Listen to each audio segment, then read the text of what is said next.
Good afternoon, friends. It is time for the Kahuna Happy Hour.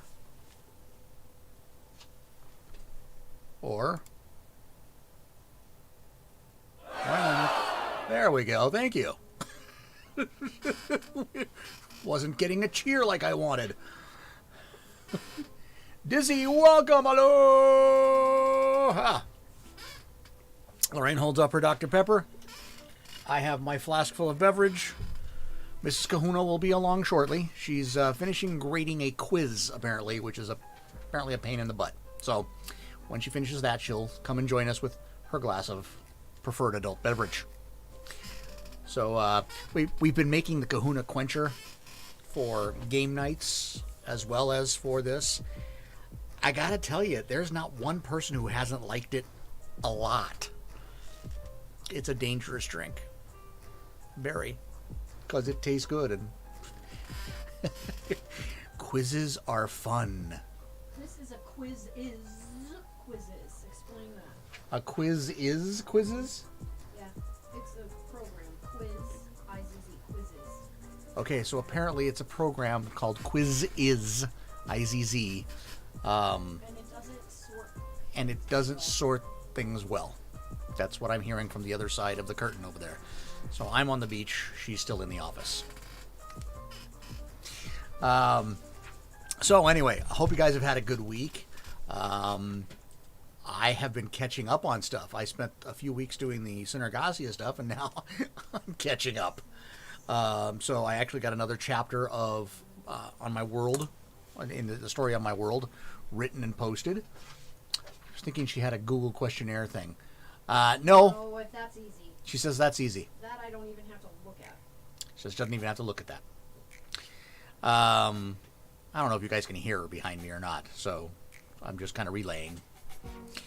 Anyway, yeah, finished another chapter in the story of my world, so that was good. I got motivated there, and then I know everybody's been spending the last couple weeks doing the Alliance Challenge. I finally looked at it last night. Started working on it a little bit last night, and today created 3 of the 8 flags I need to create. So I have 5 more to go, plus an Alliance banner, so technically 6 more banners.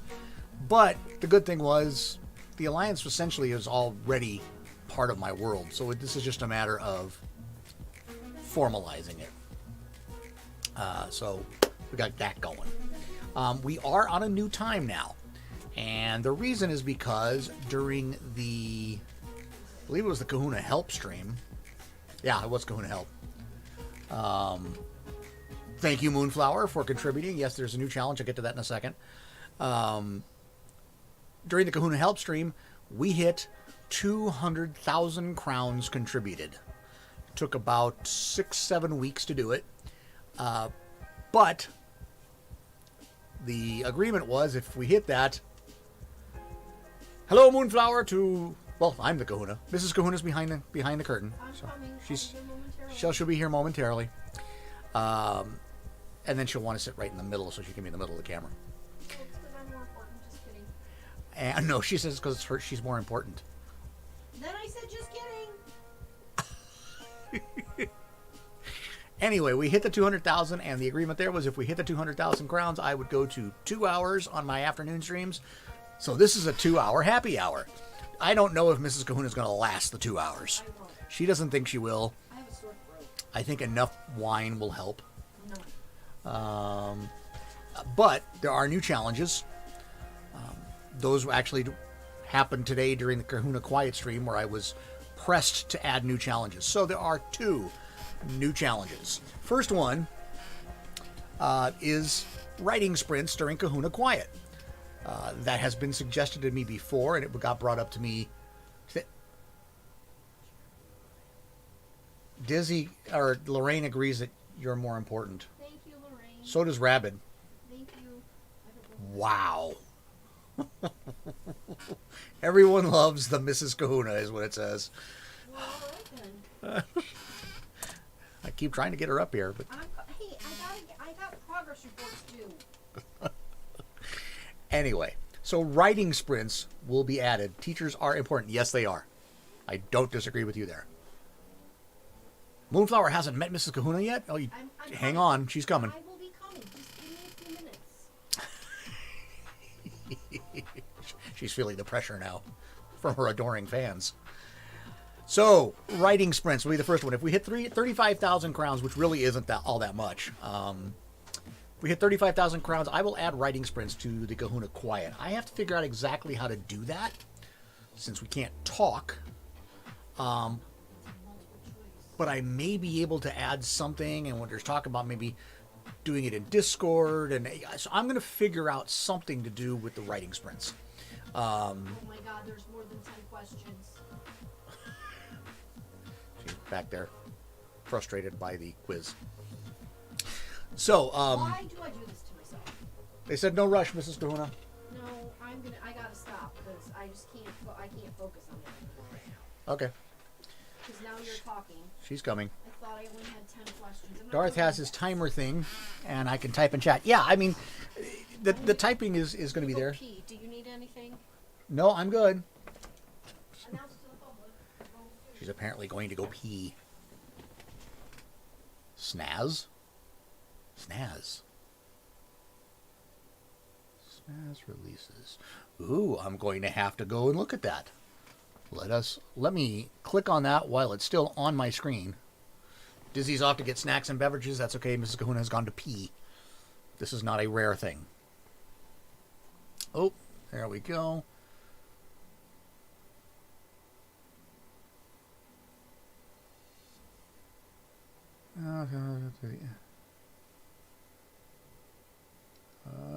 Okay, I'm looking at it.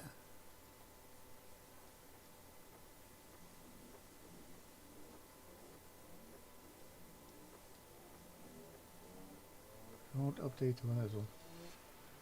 Huh. Okay, apparently there's some issue with it, but I'll look at it. Hey, Daz, welcome.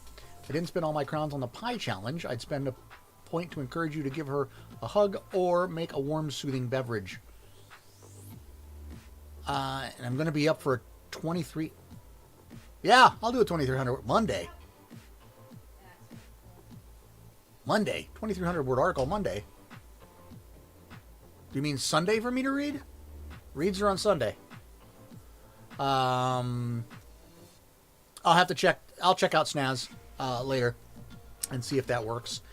As for spending the points on the pie challenge, so you know, points that you contribute go to both challenges, as far as I know, because it's just a matter of the total that have been contributed. So, yeah, 2,300, sure, we'll do it. I'm game. It's a 2-hour stream. I gotta fill it up. It takes 2,300 words. That's probably about 20 to 25 minutes. That's a quarter of the stream. So, sure, bring it on. Yeah, so go ahead whenever you got the crowns, toss them in there. So 35,000 will get you, we'll start doing sprints on Kahuna Quiet. Sean Connery or Walter Cronkite? Ooh. Okay. I need to listen to Walter Cronkite again, because the last time I did it, wasn't happy with it. And Daz has added 2 articles. Excellent. You guys are doing great. I have so many voices I have to work through now that it's not even funny. And I finally did listen to Batty Coda, who I did not know was Robin Williams. So that actually makes it easier for me, because I have done some Robin Williams in the past, so I can do that. Snaz doesn't have a problem. That's an announcement saying that Snaz is pretty much a finished project. It works with Twitch. Just marketed as standalone. Okay. All right. Cool. Looking at adding 102 words into my Alliance article to break 2K. Okay. Mrs. Kahuna is sneaking in with her wine. Mrs. Kahuna is going to be on screen momentarily, which means I have to move over. I have moved over. Farther. No! You don't get to take the whole screen. But I'm more important. Now I have typing in my face. Oh, good grief. There's typing on my face. All right, I will move the chat. I'm moving the chat. Ooh, that's not what I wanted to do. Oh, yeah, that's not what I wanted to... No. No. There we go. No. So now I just need to move the not for puppies. chat box here. So Mrs. Kahuna does not have it in her face. So we'll put it over here. And it's no longer in Mrs. Kahuna's face. It'll probably be in mine for most of the stream, but that's okay. You can scoot over a little bit now. I'm good. Are you sure? Yeah, because I can just lean. I have an armrest I can lean on. Yeah, I lean on your armrest too. Mrs. Kahuna. Moonflower. Mrs. Kahuna. Mrs. Kahuna. Moonflower. Nice to meet you, Moonflower. Air 5. Fist bump. There we go. Is Now that you the have a, now chat? you have a chat you can see. Okay, I can see. How are your kiddos doing in their classes? Well, that depends on which kiddos we're talking about. Microphone's over here now. You do have to speak up a little bit. Oh, whoa. What's up there? No, it's right there. What's that? That's the windscreen. Oh, we have a windscreen apparently, which I don't even know what it is. It keeps it. It's a pop filter technically. There, that's better. Now we're even. Now we're right in front of it. My Completely kids. reconfiguring my streaming setup. Kids, go ahead. I can leave, and then it It will disappoint them. Then it will be only your. So stop complaining. You're holding them hostage. They want to see you. Here I am. Okay, don't say you're going to leave. Well, if you keep complaining, I will. Would you talk about the kids? My kids are doing okay. I have this one class that's not what I normally teach, and I'm teaching it because my principal told me I have to. And I'm not all that excited about teaching it, but I'm doing the best I can. And I have formed some relationships with, I would say, 3 or 4 of the kids in the class. But of the 23 or 4 kids in that class, I'm only consistently seeing work from 12 of them. So 50% of the kids in that class have an F, like less than a 10%, which is almost more difficult to do than getting an A. So I'm struggling with that because I don't like my kids to fail. But I can only assess what they turn in, and I don't give grades. They earn grades, and if you don't turn things in, you can't earn a grade, so you get a 0. It's that simple. Hi, Dizzy. No, I'm not having quenchers anymore. I've determined that quenchers do not agree with my stomach. I have the wine. She's a straight up wine today, guys. I can't do quenchers anymore. They give me major heartburn. Oof on the low, oof on the low work input, and no kidding. Oh, she was lighting into kids this week. Send It was internet hug. Thank you. I can use them. it was pretty pretty entertaining actually from my I don't end. remember lighting into kids. Oh, yes you did. I did not yell. No, you didn't lie. I didn't say you yelled. I said you lit into them. What did I say? You were telling them how It all blurs together. it was not going to be flying, that they had to do the work, and this was an entire day's worth of classes because apparently every class has had this issue. They all need to be reminded. So she reminded them strongly, Forcefully. forcefully. Yes. Must be all of that obnoxious fruit juice that was in the You know quencher. what? I think it's a combination of things. Pomegranate typically gives me heartburn, even though there's only a splash of it in there. And pineapple sometimes does, and I'm thinking that a different kind of pineapple juice might be better. Can you ask some questions about parenting? Yes, you may. Absolutely. We'll make up the answers, but you know. No. We're pretty good at it. We'll take parenting questions. Sure. We do not claim to be parenting experts. We are not the Dr. Spocks of the modern world. Oh no. Number one thing we will tell you about parenting. There is no manual. There is no manual. Nothing comes written. You fly by the seat of your pants on most days. Or more rum. No, see, I think that also might be part of the problem. I'm rarely a rum drinker, and I'm wondering if maybe that's part of what's upsetting my stomach. So, Dizzy, how do I efficiently limit tablet screen time? Well, have you heard about parental locks? Kahuna knows all about that because offspring number 3 was extremely limited in their youth, their early youth. They're like preteen, early teen youth. Yeah, there's a couple ways couple easy ways to do it. The first question I would ask is, are they using Wi-Fi or are they using cell phone connections, like on a tablet? Because if it's Exactly. something required, no instructions. Also, we need to know the age of the child, Dizzy, please, because Right. that's a little helpful too. But if they're using Wi-Fi, Turn yeah. it off. or change the Wi-Fi password. Yeah. At such and such a time every night, the Wi-Fi password changes. Done.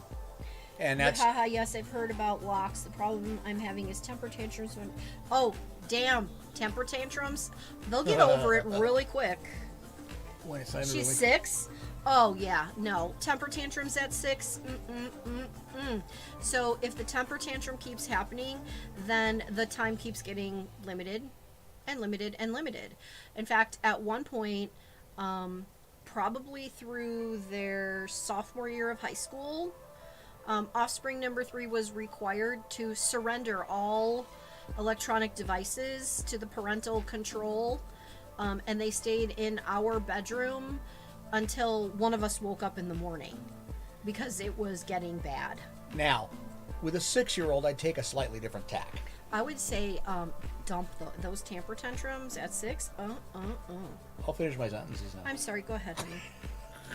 I'm sorry. This happens all the time. It is, but I love you. I love you too, but I'll finish now. Okay, finish. With a 6-year-old, I take a slightly different tack.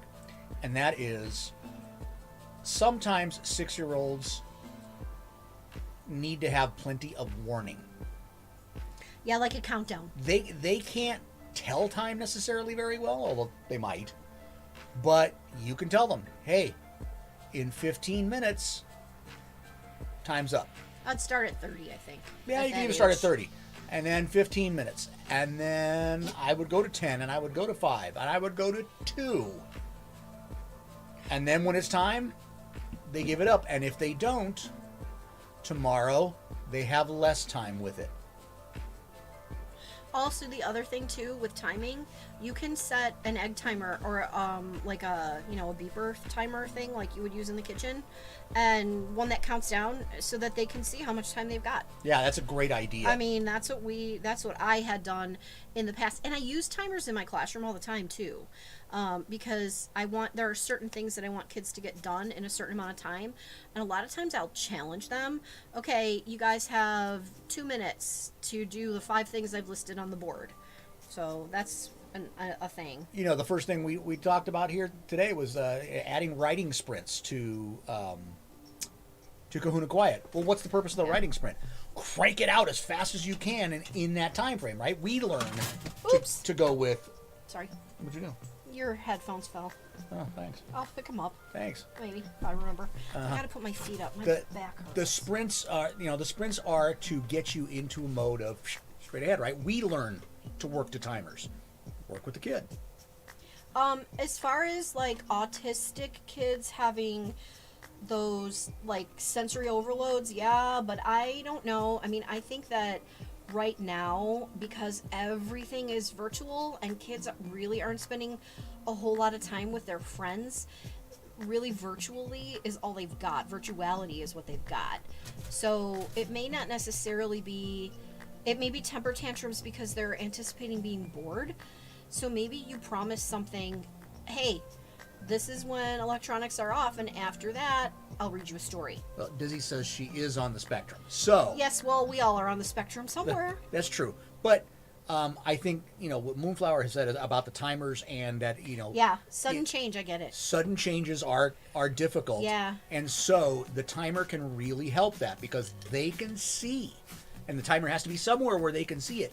Hey, this isn't a surprise. That thing is ticking down for you.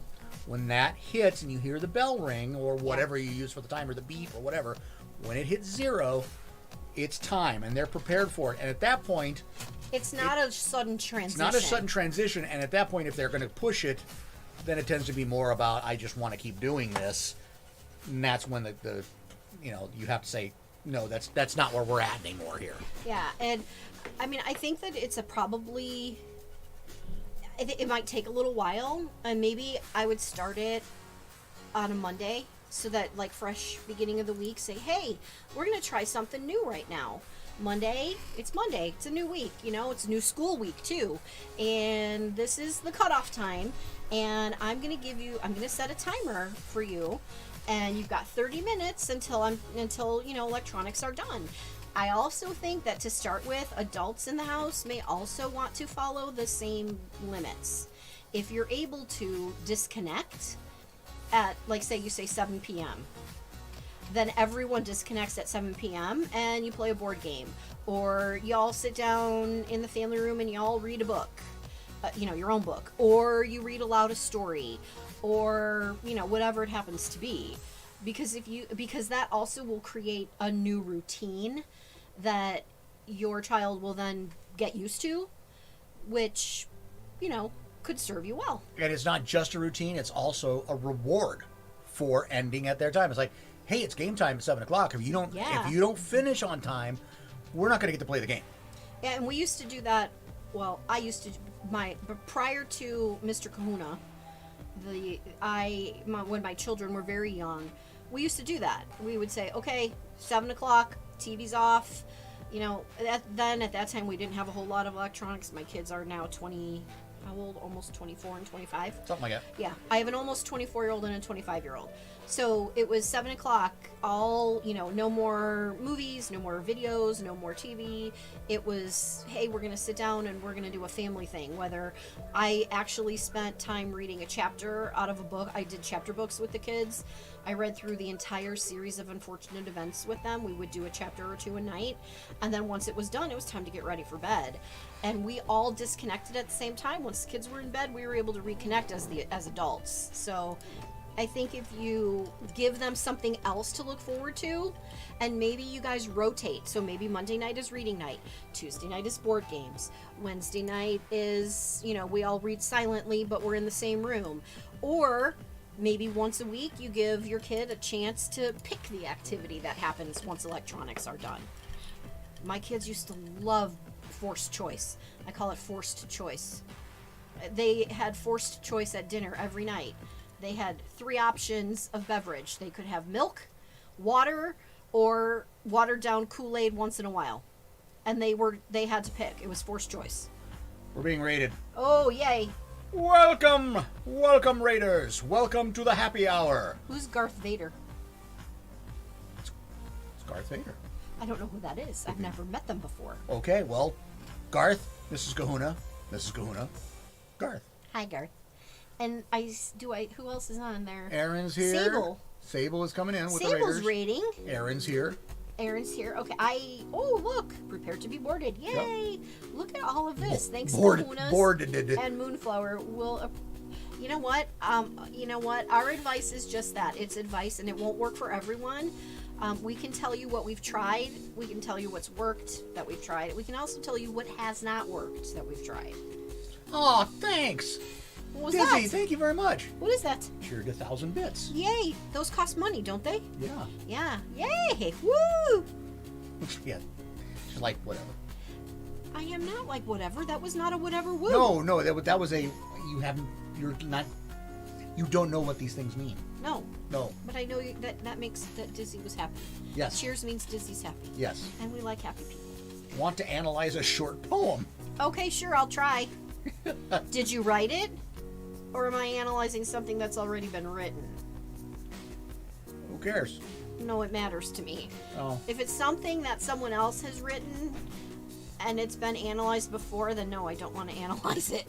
If it's a new poem that you've written, yes, I'll look at it and analyze it. Is it a limerick? If it's a limerick, the answer would be no. Depends on a limerick. Okay.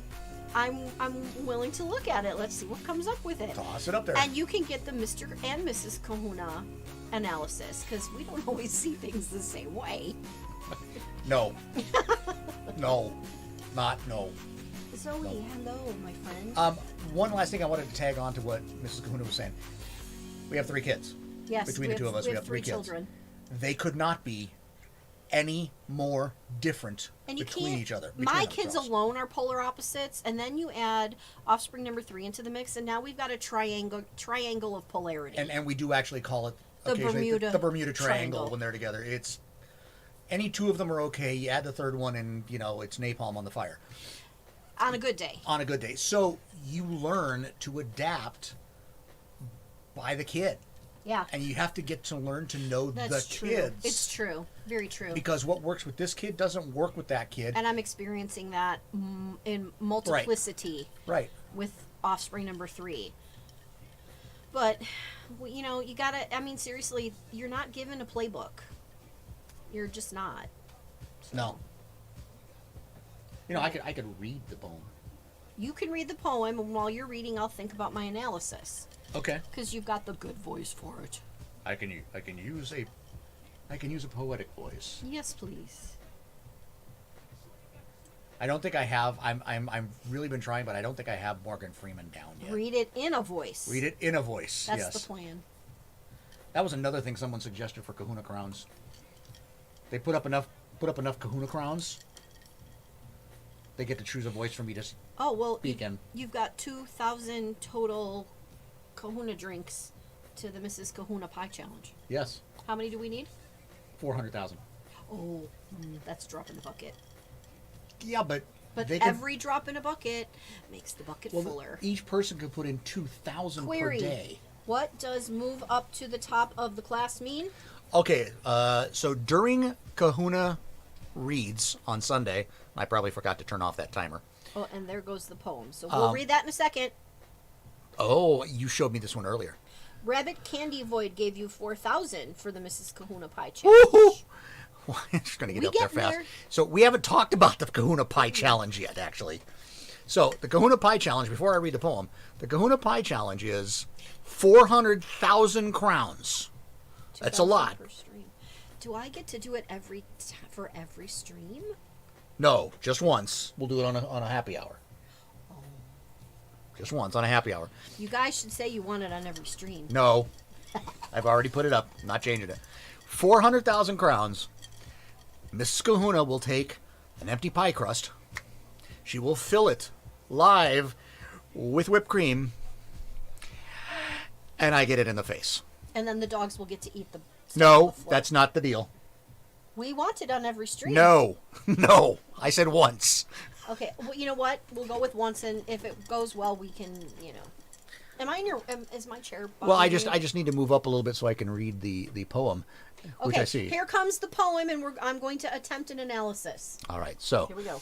who should I read this as? How about just Mr. Kahuna? Well, they want it on a voice, so you Yes, read it but in a you voice. have a voice. You have a voice. Oh, I know. Barry White. Channel Barry White. Ooh. Very white. To the fire goes the fly, as the bird to cloud on high. Take the goat to the mount, and to the river toss the trout.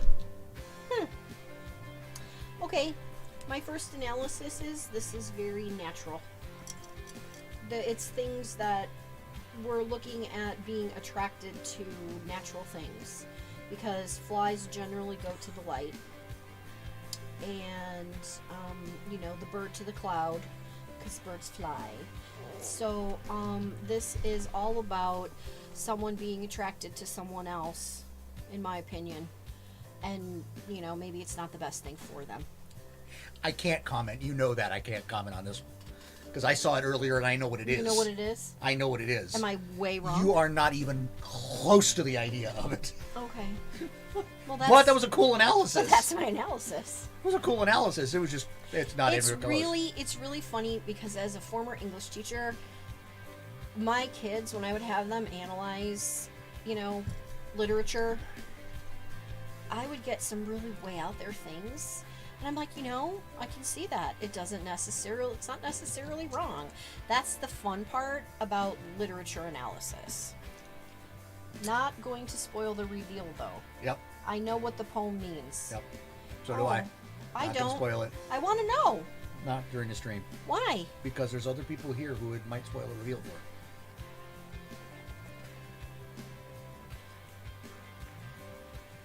It's what?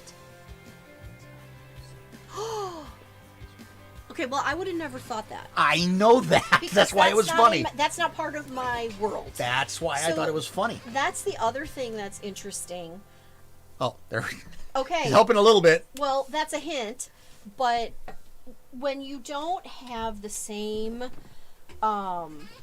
like experiences as the author, you can't interpret correctly anyway, because you can only interpret using what you know and your own personal experiences. It's kind of like inferencing, which is exactly what we're doing. Directions to solving your riddle.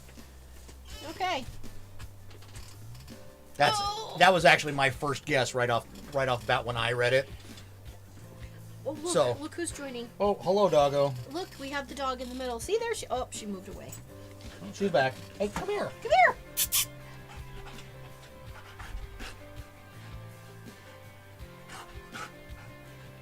Now we're gonna get her all worked up. Oh yeah, no, not worth it.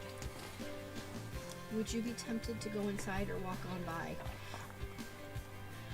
Moving symbols around so each animal eye contours. If it were me though, I would probably walk on by, just because it's me.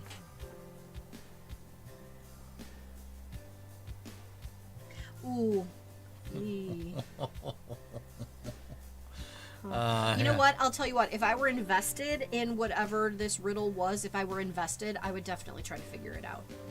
Like, let me tell you this. Every time I read a new Dan Brown novel, I take notes because I'm invested in the novel and I want to try to figure out the clues before Robert Langdon reveals them to me. So all of my Dan Brown books have annotations in them. And I've seen that comment twice now. No, we're not doing that. Not for 1,000 bits. The Maybe a doggo- little more than that, but maybe. The doggo is cute most days. Yeah, the doggo. She's still kind of a puppy. She's right. She chewed the earpiece off my favorite glasses, despite the fact that they were not laying around somewhere. They were in their case where they belong, in the black leather box by my chair. And somehow they ended up chewed to pieces. That was not a happy night for the dog. No. I'm right that it's a relationship poem? Well, it is. It's like an analogy. This to that, right? That's a relationship. Analogies are relationships. Just, okay. Hey, that's what we always tell the kids when we're doing analogies. You have to figure out the relationship. Yeah. And now doggo is underneath the streaming desk, Which she rarely does. licking my Chords. toes. She's licking cords. And my toes. Oh, my. You have trapped her in now. I haven't moved. Oh, she's trapped herself in now. Zoster, what are you doing? She never does this. What are And you? now she's popping her head up. Are you jealous? What, here, you want some wine? Don't give the dog wine. She won't. She's a non-drinker, see? She turns her head away. I have a teetotaling dog. Aegon, welcome! Hi, Aegon. Welcome. What else would you guys like to talk about? And Mrs. Kahuna. That's me. So, I'm Mrs., not Ms. anymore. I used to be a Ms., but now I'm Mrs. You can put the R in there. It's fine with me. she's not easily offended. That depends. You're not easily offended. No, not by that stuff. So we have two challenges. One is the writer sprints on Kahuna Quiet, and yes, the other one is the pie in the face challenge. So, Can I ask you what writer sprints are, please? I hear you talking about them. oh, okay. So writer sprints is Oh, I like that. Wait. Yeah. It's to put special pieces. pieces into special places before the deadly poison gas kills. Okay, if I were invested in this world, I would be invested in that poem. And I probably would be able to figure it out. Writing sprints. Writing sprints, my Right. bad. Here we go. Because I don't know what they are. So writing sprints are when you take a chunk of time. It could be 5 minutes, it could be 15 minutes, it can be whatever. And all you do for that is get rid of all your distractions and just write. Oh, it's a okay. I know You're what not editing. Yeah. Okay. You're And just you just keep writing for the you entire just time. keep writing for the entire time. Go I back do and that edit in later. my classroom, but we don't call it a writing sprint. What do you guys call it? Quick writes. Quick writes. Okay, same idea. And that's a popular thing on a lot of streams is to, you'll be going along and they'll play a little music in the background and boom, go. So I'm trying to figure out a way to do it Kahuna style. Okay. She doesn't care. I do. But our district PR person just sent out a new email about potential school opening. Oh boy. So I want to look at it. Go ahead. This may be dangerous for everyone. There may be foul language coming. I'm just warning you. We got an initial email yesterday from Mrs. Kahuna's district and the day before from my kids' district that they might be going into classrooms sooner than thought. Phased opening. It's the same thing. Oh, it's the same one? It looks like it. I mean, it says to click on this link to see what it is. Oh, I guess I probably have to click on that. Probably. Oh, here we go. How many pages is this PDF? There's a table of contents. Oh my probably tell gosh, it's 32 pages. Oh boy. Let me just look at the timeline. So anyway, yeah, they're talking already about how to go back to school. The District timeline ends August 6th. This is not helpful. the timeline ends a month and a half ago. August 6th, 2020. There is no... That's not helpful. No. Health and safety. They want to open up This tells us how we're going for back. half week on October 5th for K through 2. Yeah, it's Mrs. Kahuna teaches 6th through 8th in middle school. Offspring number 3 is a senior in high school. Their district, the Offsprings, the earliest they will go back is October 6th. They're not sure exactly how they're going to do that. I think it's a silly idea to try it. Their high school has 4,800 kids, so they're going to have to try to manage the return to classes for 4,800 kids. I don't see how they do this before winter break, but It doesn't... honestly, this plan was the plan that we reviewed in August before we went back to school. This gives me no new information, Madison. Thanks for your unnecessary email. I could be wrong, but did we get a new stream boss, What? or is that still Dizzy? I don't know. I don't know what you're talking about. Couldn't read it. No, it's still Dizzy. Dizzy is still the stream boss. So I had to check that. Dizzy remains the stream boss. Stream bosses, as people do cheers and stuff like that, they can be the boss of the stream. Dizzy's there. Yep, he likely did heal himself because he was getting hit. Also comes from subscriptions and so on. What does it mean to be a stream boss? I don't understand. Nothing. Oh. It's just see this little thing up here? Yes? As other people give, then it knocks his points it down. knocks him down. Oh, I see. So, our district is virtual only into Oh no, guess what? November, and then they'll reassess. But we're in New Jersey, and we've been extra cautious. We're in California; they've been extra cautious for the most part. What is We have the new rates for our insurance plan. not a good thing? No, we're on one of these plans. Okay, well, we can look at it later. Yeah. Insurance rates, yay! Okay, bragging rights. Yeah, that's pretty much it. Bragging rights is what you get for Stream Boss. This is what we're paying a month now. Okay. That's actually not, well, yeah. Yes, it is compared to paying like nothing. For you. Yes. Well, and then for me, there was more. Yes, but it was only like 100 some bucks. But anyway. Okay. Dizzy gifted a tier 1 sub to Moonflower. Yay! Dizzy, you're like out of control. Did you get like a supplemental check or something? Tax return? This late?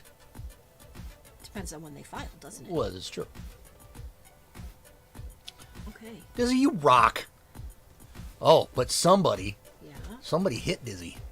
What? Well, Dizzy's got red. I got nothing. I got a raise. You got a raise? Woohoo! Hey, it must be nice in this economy to get a raise. Dizzy, I don't even know. Are you here in the United States where we are? Oh, that's why Dizzy took a hit. Lorraine subbed. Oh. Uh-oh. We've got a race on. You know, that's one thing I would like to know. I'd like to know where all of you are. Because I know where some of you are. Massachusetts. Okay. Oh my goodness. What is all this? Oh no. 10 tier 1 subs. Lorraine. Oh geez. Lorraine is the is sub. she the sub? The sub bomb queen. Yeah. Oh goodness. She just sub bombed. 1, 2, 3, 4, 5, 6, 7, 8, 9, 10. Woo! Bomber of the stream. Oh no. She is the queen. Oh my goodness. She's trying to take over. She's trying to take over. And then Rabid Candy Void is in New York. Lorraine is in Washington State. Moonflower's in Indiana. I'm from the Midwest. I think we already have discussed that. I'm from Chicago area. Daz is in Michigan. Michigan. Okay, where in Michigan? I need to know. You got to hold up your mitten and show me. Well, you can't, but I can. So where are you on the mitten? Are you like on the thumb or the fingers? Bob's Central New Jersey. Okay, I have a friend who is from Bayonne.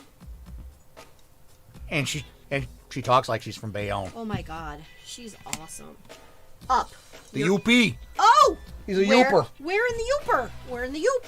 We got a Youper. Because I've been there. I love... Oh, How is it that I'm from California and I know what Youpers are? the Bell Inn? Bell Inn. I think it's called the Bell Inn. They have the most amazing homemade spaghetti. It's too bad. So you're in the... You're not even in the mitten. That's gotta be from... That's gotta be from the Bayonne part. Ontonagon County. I need to go look at... Ontonagon County? No, I need to... I am getting up. That's what he is doing. It pops up a box and it has finished. That's because it was... I just need to respond to this mom. That's because... Apparently we're responding to parents right now. The quiz was due by 2:30 p.m. today. I didn't realize what time it was. By the way, this is for Dizzy and Lorraine. Thank you. What? Nothing. I'm looking to see. I need to look up. So anyway, while she's emailing a parent, where were we? Finding out where everybody is. Yes, I have a soundboard now, so you know, if I get any bots, they get this.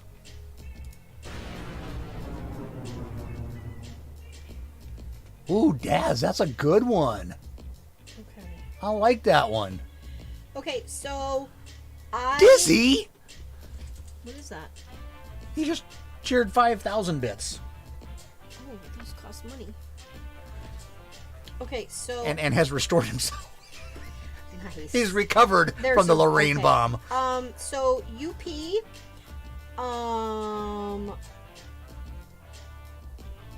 I've been to Ironwood. Look at Lorraine. No. I've been to Bessemer, but I think Bessemer's in Wisconsin. Not in Seattle, but easier to say you are. Well, where are you? Yeah. If you're not Seattle, where are you? I mean, that's Pacific Northwest.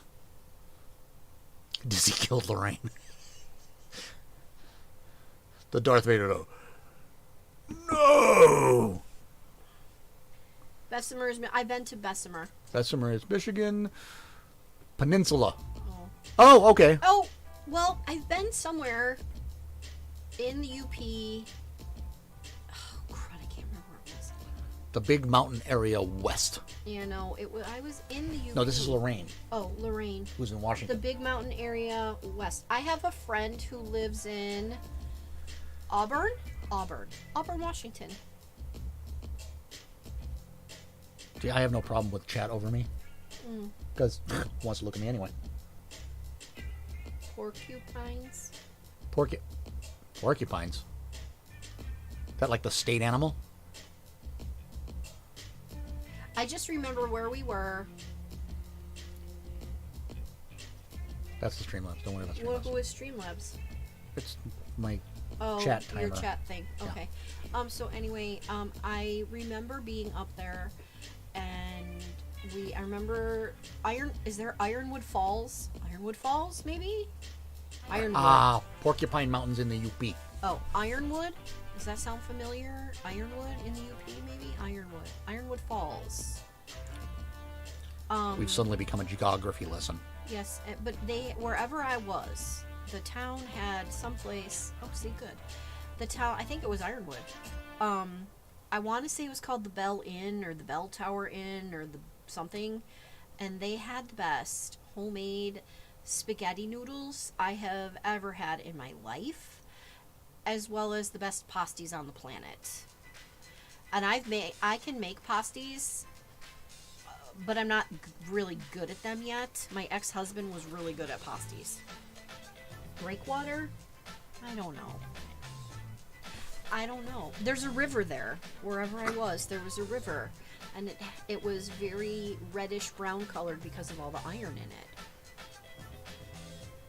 I can't remember the name, I'm sorry. I know Bessemer, Wisconsin.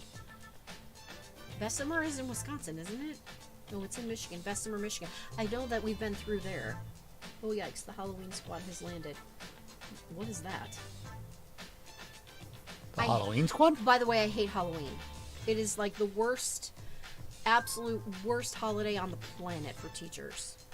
The day before it is wasted instruction time. If it falls on a weekday, the day of it, same thing.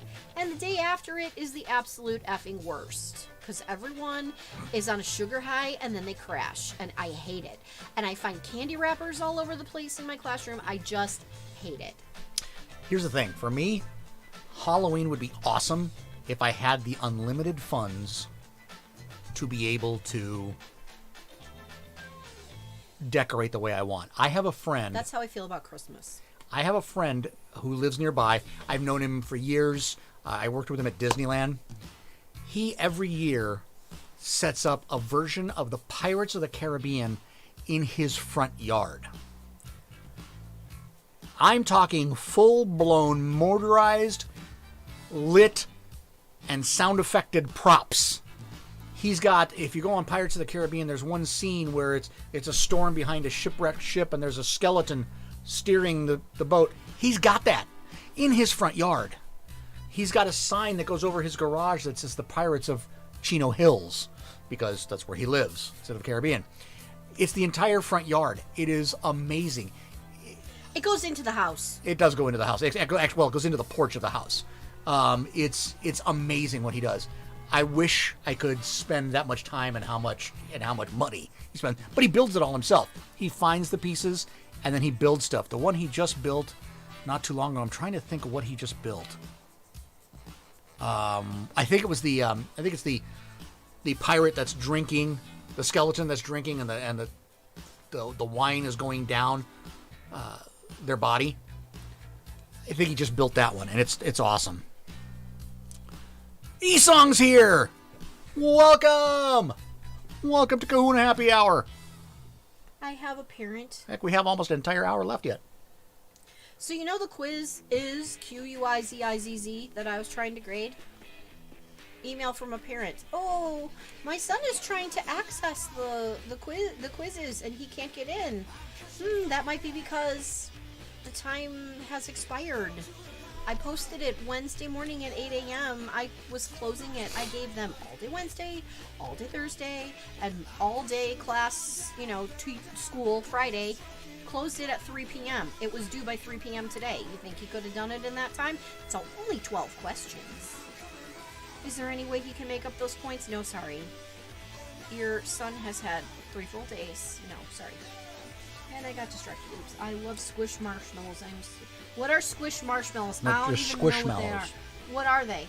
I don't even know what they are.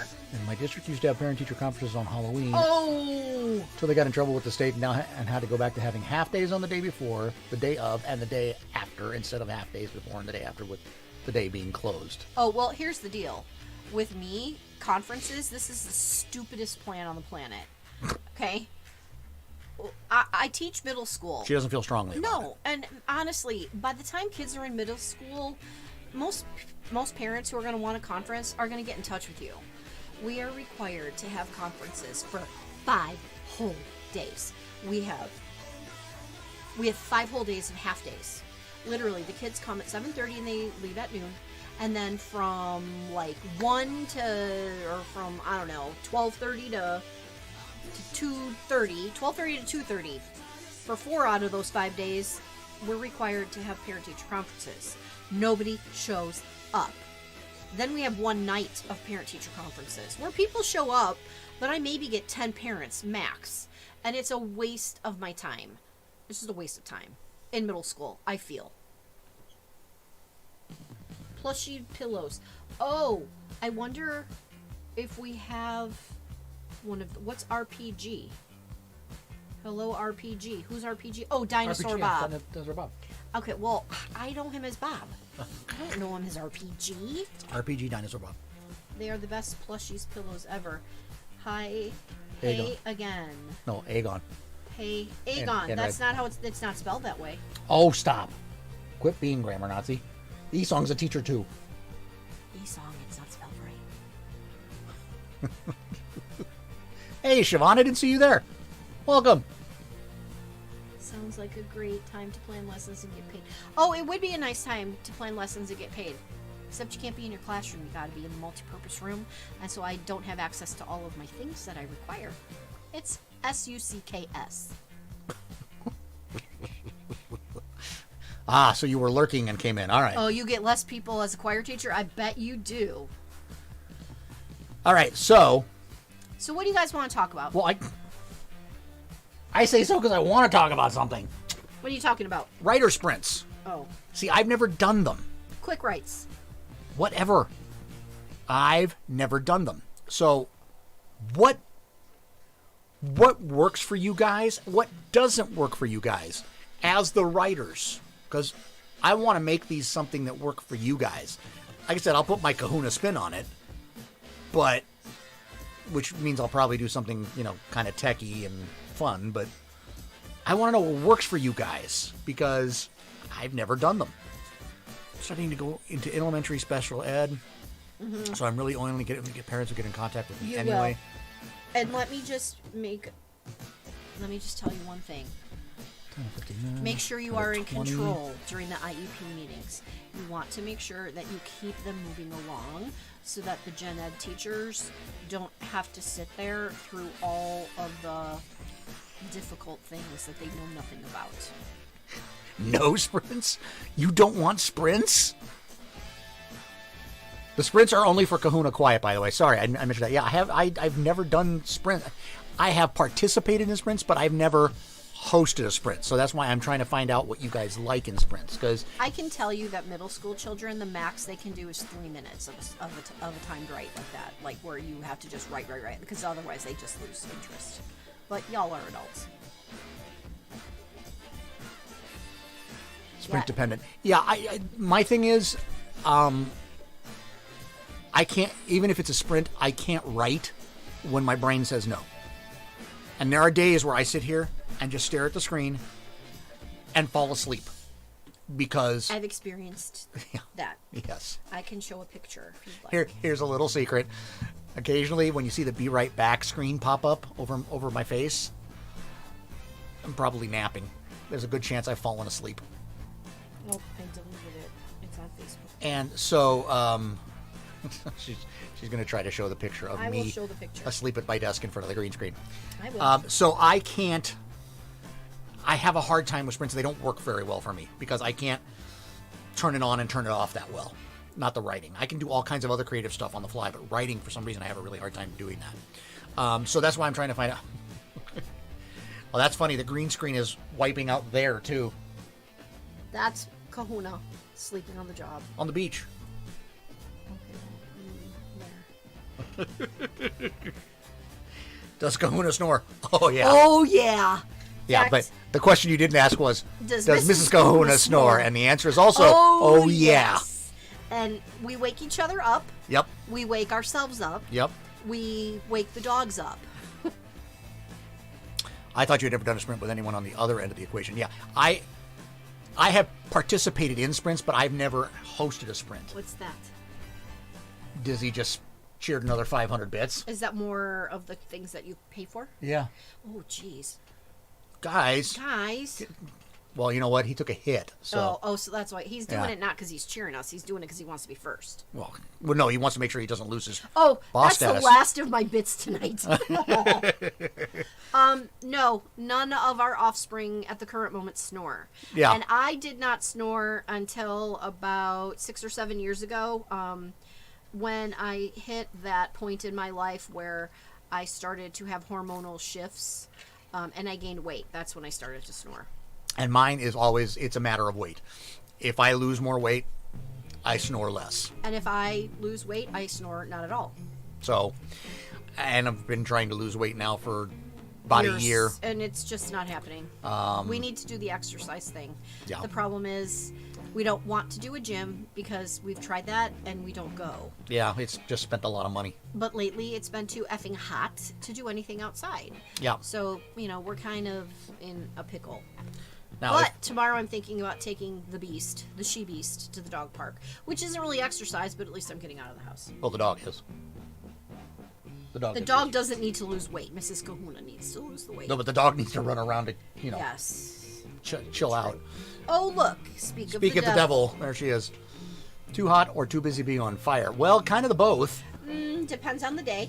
Yeah, last couple of weeks, it's also been unhealthy to be outside because of smoke and with ash. all of the wildfires that we've Yoga. I love yoga. Problem is, I have to do yoga in a room with a closed door. Because if I don't, you've heard of goat yoga? I get dog yoga. Dog yoga. And I can't do it with the dogs. They're licking my face, and I just can't stand it. It feels weird getting 12 crowns instead of 10. It's a good weird, but weird nonetheless. What? I can change it up. What's 12 crowns? When you sit for a while, you get crowns. Crowns are what they add up to make me go get a pie in the face. 12 crowns? So what, are you on the English system instead of the metric system? I don't know. I've set it up some weird way. Oh. Rabbit, thank you. All right, you guys are being way kind today. I get cat yoga every morning. It's cute kind. Yeah, but cats. Okay, our husky weighs 55-ish pounds, and that's not fun. Moonflower, productive on Friday. Feels... What are you? Okay, I'm hoping hopping over to Scribblers. Dude, it's Friday. And it's afternoon on Friday, depending on where you are. Rabbit wounded Dizzy. After Dizzy said they're not going to put any more up. Uh-oh. Uh-oh. Danger, Will Robinson, danger. Moonflower, go, right. Go. Bye. Enjoy. This is a regular thing, so come on back. And now you've met Mrs. Kahuna.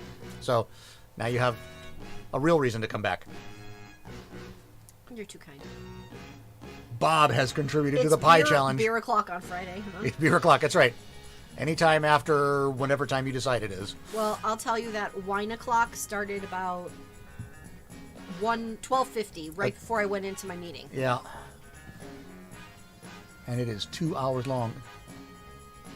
Oh, thanks for the sub, Dizzy. Uh-oh, hype train. What's that? We've got a hype train coming. Who's that? That's when enough things have happened that there's because Lorraine just bombed again. What's a hype train? Tell me. If they can get exclusive emotes if they hit certain hype train levels. We're at 52% of the hype train. What are those? New emotes. They look like little aliens. No, those are skulls. Are they skulls? I think they're skulls. Okay. Well, I don't know. They could be aliens. It was a Lorraine bomb. And a heart. What's the heart for? The Lorraine bomb. Sub gift or use bits to get to the next level. Level 4 hype train. We're at level 4? What does that mean? I don't even How did know. we get to a level 4 that fast? I don't even know what that means. That means they're being subbing and gifting everything that we just... they get special... They get these emotes. They're special ones they can only get if we get to a hype train. They're special stuff. Freebie stuff. Those look like dinosaurs. Scribe doesn't know it, but he thanks you for the sub. It says he thinks, not thanks. It's thanks. I know. I misclicked the heart. Oh. So there's a little extra heart in there. How did we get to a level 4 hype train? That's insane. I seriously don't know what that means. There's only 5 levels. Oh, well, good. Hey, look, this is the shirt that I wore today because it was a spirit day for my school and it was anti-bullying day, so we're supposed to wear orange. So all the staff had these made last year. And Bob has Bob's getting in. Bob is trying to take down. Everybody's trying to take down. Who? Dizzy. Oh, okay. Dizzy's getting close to.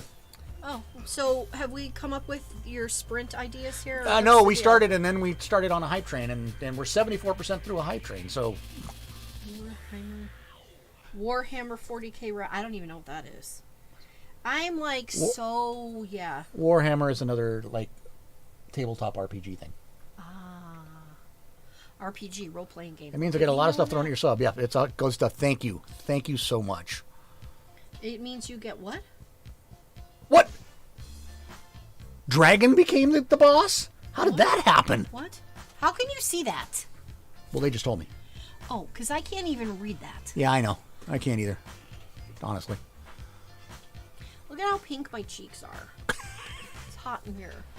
Okay. We need a fan on this side. I stopped getting updates here. This went so fast. Stand. Oh no. Oh no! Here it comes. Here we go. This is entertaining. This is fun to watch. It is. I'd like to talk more about these sprint things. Okay, so we can talk about the sprints while these guys the war of the bits. While they are warring it out. And there's another 3,000 bits. Dizzy. What's that?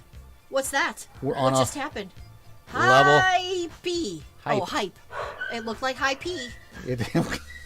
We are now completed on level 4 and on to level 5 hype train. What does that mean now? Even more stuff. More stuff for what? Who gets the stuff? They do. And what do they get? Emotes. They get emotes. Yeah, they get stuff that's not available elsewhere. And from where? From you? Some of them are from Twitch. Got it. Okay. Siobhan has cheered 100. All right. Oh, and those have, look, that has a little lucky little charm. Shamrock. That's a shamrock. Lucky Charms is what I was trying to say. It's Twitch's way to try to incentivize people to throw money at your channel. Oh, hey, woo! So, see, Ooh, all of look those? at all those. Those are all the ones Lorraine has gotten from. Lorraine, you must be rich. You get stuff. I like the ones I just posted. I like the weird purple fish. It's kind of cute. Oh no, Siobhan's the boss now. Get that hype trainer rolling. Complete level 3 hype train and it goes into the queue. Oh, dude. Sparky the Flying Hippo. I have to do Sparky the Flying Hippo. I said if we got a level 3, I would do Sparky. You're at We're level at 5. 4. No, you're at... Oh, yeah, level 5. I have to do Sparky the Flying Hippo. Substitute para-educator, Mrs. Kahuna. What is... We get... You said purple... rich. That Lorraine must be rich. Oh, I get it. You're only a substitute para-educator and you're... Wow. Not that... That sounded wrong. That did sound wrong. You shouldn't be only a substitute. You should be a real, live... Yes. And Dizzy, I think, is back in the hunt.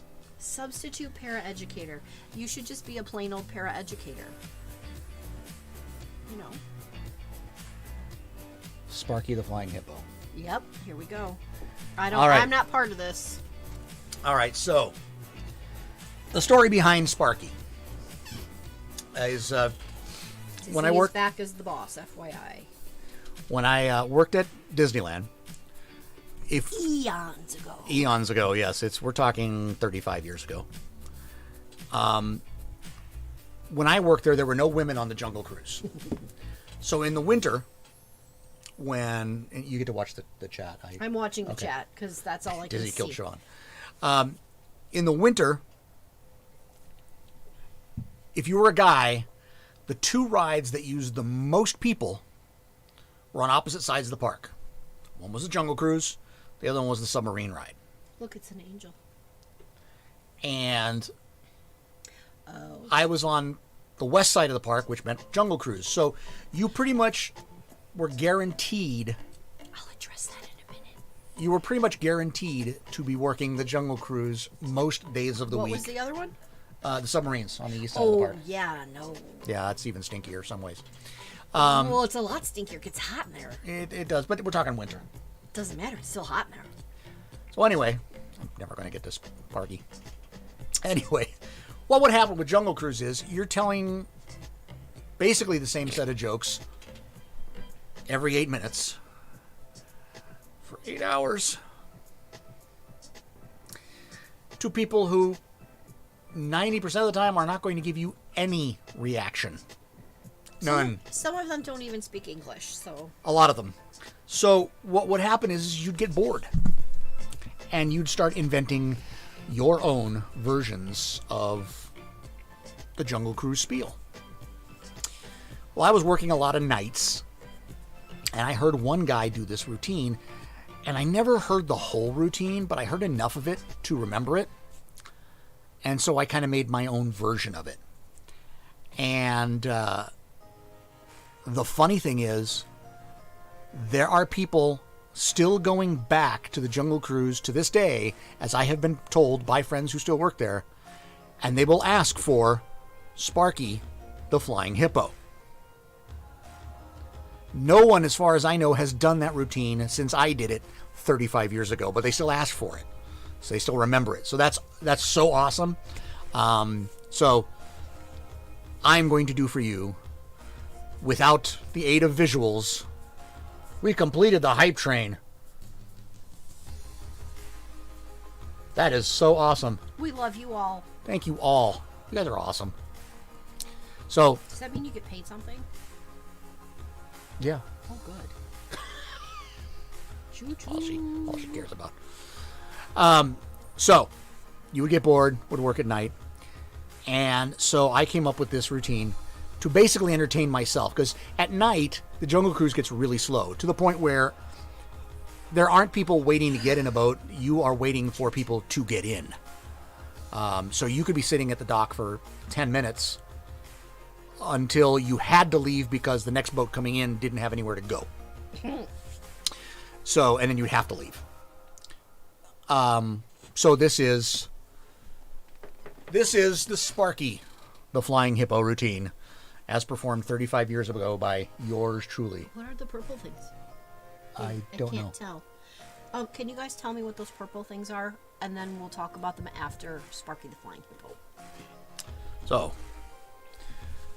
as people were getting in the boat, I'd be standing at the front and I'd start with, "Welcome aboard the world-famous Jungle Cruise. You've come on a very difficult night for us on the Jungle Cruise. It was 30 years ago tonight, on this very boat, the Amazon Belle." Because you gotta read the name of it on the canopy. Well, they didn't know why you did that.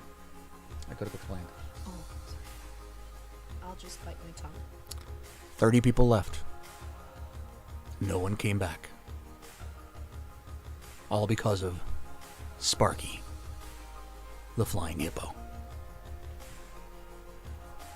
And then we just sit there until we were ready to leave. And as we left, I'd do my usual start to the spiel. "All right, folks, turn around, wave goodbye to those people up there in the dock. You may never see them again. Then you never saw them before, so it's not that big of a deal. We're now entering the rainforest, home of all kinds of wildlife. Right up here on the left are 3 toucans, also known as a Sorry. 6-pack. On the right, that hornbill on that branch is just above an alligator. Looks like that alligator's looking for his first bite. And on the left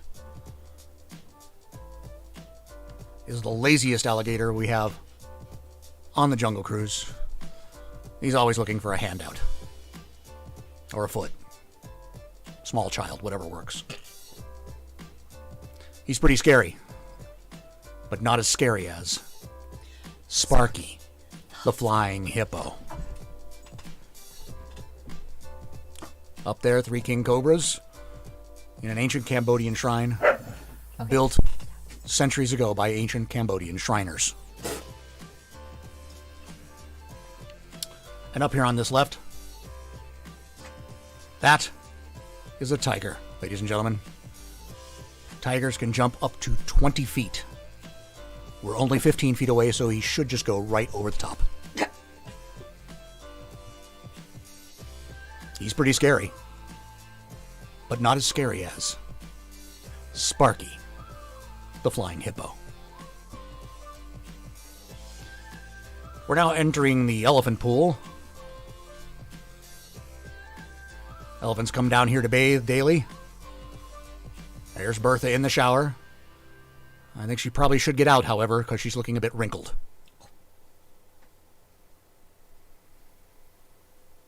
And as we pass through... Uh-oh. Wait a minute. All right, this guy likes to squirt the boats. Oh, there he goes. There he goes. All right. Wait, hang on. All right, we're going to make a run for it. Hit the accelerator, start to fly through. He comes up, but nothing happens. Oh, that was scary. But not as scary as Sparky, the flying hippo. Up here, it looks like these gorillas have taken over that camp. That's what happens when you let people monkey around. And on the right, crocodile fighting over that food with that gorilla. So that's something you see every day. I do. That was pretty scary. But not as scary as Sparky, the flying hippo.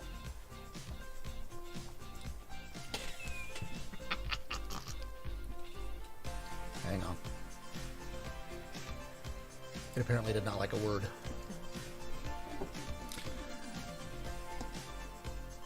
And up here, straight ahead of us, is Schweitzer Falls, known for famed scientist Dr. Albert Falls. And we're making a sharp right turn here. All right, you guys in the back, lean in, lean in, lean in, lean in, lean in. Anybody get wet? No? Let me back up. That was pretty scary. But not as scary as Sparky, the flying hippo. Up here on the left is a famed African elephant. You can tell the African elephant by the long ears, long sloping forehead. Second most feared animal in the jungle. And up on the right, the first most feared, his mother-in-law. Up on the right, on that bluff, a very famous family of baboons. Pat baboon, Debbie baboon, Vidal baboon. You really didn't say that. Yeah, I did. Oh my god. And one time, the person sitting next to me was Vidal Sassoon's personal assistant. She smacked me and then laughed. Up here on the African veldt, you can see all kinds of animals that are, native to the veldt. To the what?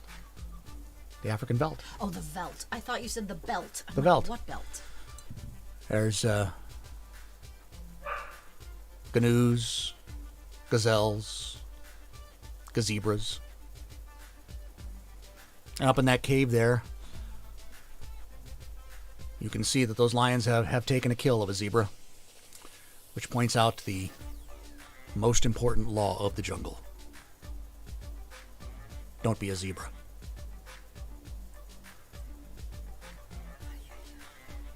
Up on that pole there, those 4 explorers have been chased up there by a rhino. These actually were explorers on a golf expedition. From the top, that's Manny, Mo, Jack, and on the bottom is Juan. That rhino is trying to get a hole in Juan.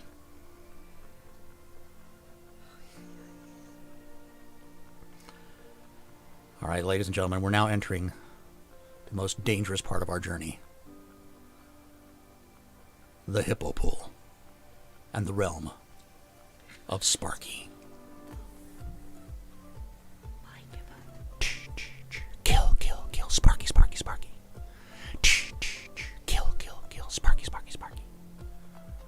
10 years. 34 people. Sparky. About this time, we're entering the pool. And again, this only worked at night. Oh no! There he is! And I would take a spotlight. And then at the last second, I put the spotlight down, grab the gun, the spotlight's on a hippo. Bang! 2 shots, and the hippo goes down. Was it Sparky? It was, well, see, at this point, I would stop the boat, turn the lights on inside, and go, all right, how many think the setup wasn't worth the joke? Yeah, I would either get rousing applause or dumbfounded looks. At which point I turn off the light and continue. Okay. Up here on this raft is the remains of my last crew. It's a bunch of skulls. And up there on the right, that is a native village. You can see they're doing a very famous dance. It's the I Can't Find the Bathroom Key Boogie. As they all jump around. All right. Keep your eyes out just in case they try to attack! And there's a group that pops up on the left-hand side, and they've got spears and everything. Attack! Okay, we made it. If you were hit by a spear, let me know. I'll have to pull it out of you and throw it back. We're not allowed to keep souvenirs. Coming up on the left-hand side of the boat is something most people have never seen. Ladies and gentlemen, the backside of water. That's the worst joke. It's kind of like the front side. Sort of like the side too. We're now entering treacherous rapids, ladies and gentlemen. I'm going to try to navigate this very carefully to make sure no one is hurt. And I would just spin the wheel. Stand back and just wait. That doesn't do anything, does it? No, the wheel does absolutely nothing. No, Yeah, that's but what I that's thought. what it's. You, I actually You're would on make, the track. I would move it like it did. So, up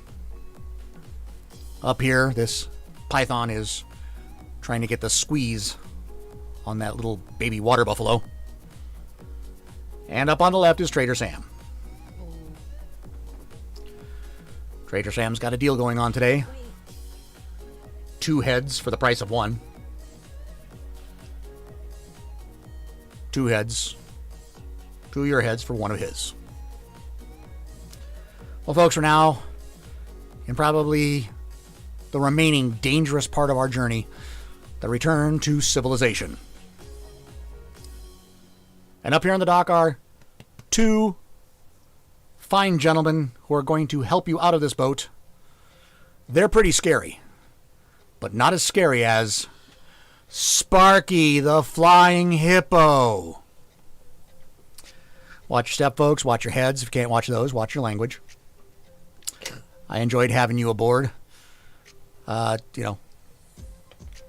thing we don't want you to do, however, is to go out the windows. That would give you a window pane. It's a shattering experience. Oh, that's bad. Kind of experience that'll make a Venetian go blind. Oh, God. Have a great evening, folks. That's bad. That was Sparky the Flying Hippo. It's the Jungle Cruise. Of course it's bad. Even Wesley thinks it was bad. We had- Look at him looking at you. He's like, what? We had the bread puns even. Oh, God. So, and the funny thing about Sparky the Flying Hippo was, if it was really working that night, every time I said, that's, by about the second or third time, I would say, that's scary, but not as scary as, and they would all chime in, Sparky the Flying Hippo. So if it was a good night, by the time you got to the... Yeah, sometimes I wonder. It's the yeast I can do. They're not wholesome jokes. Just you wheat.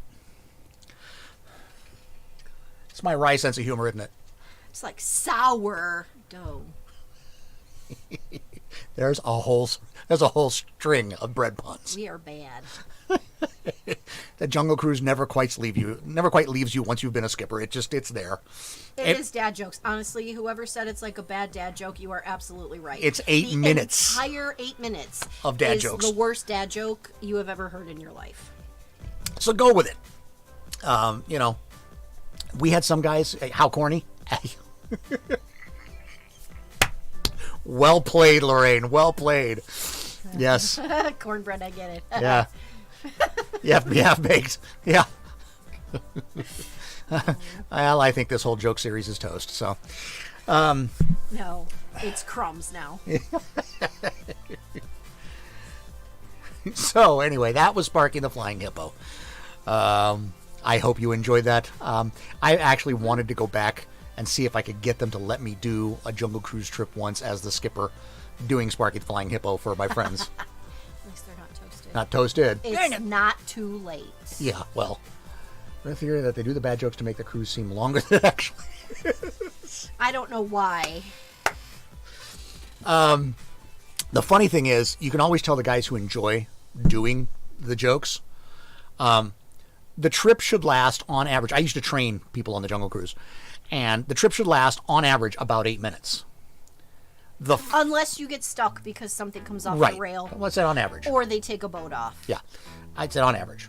And then you're stuck telling lots more dumb dad On jokes. average. About 8 minutes. The fastest I've seen it done, 5.5.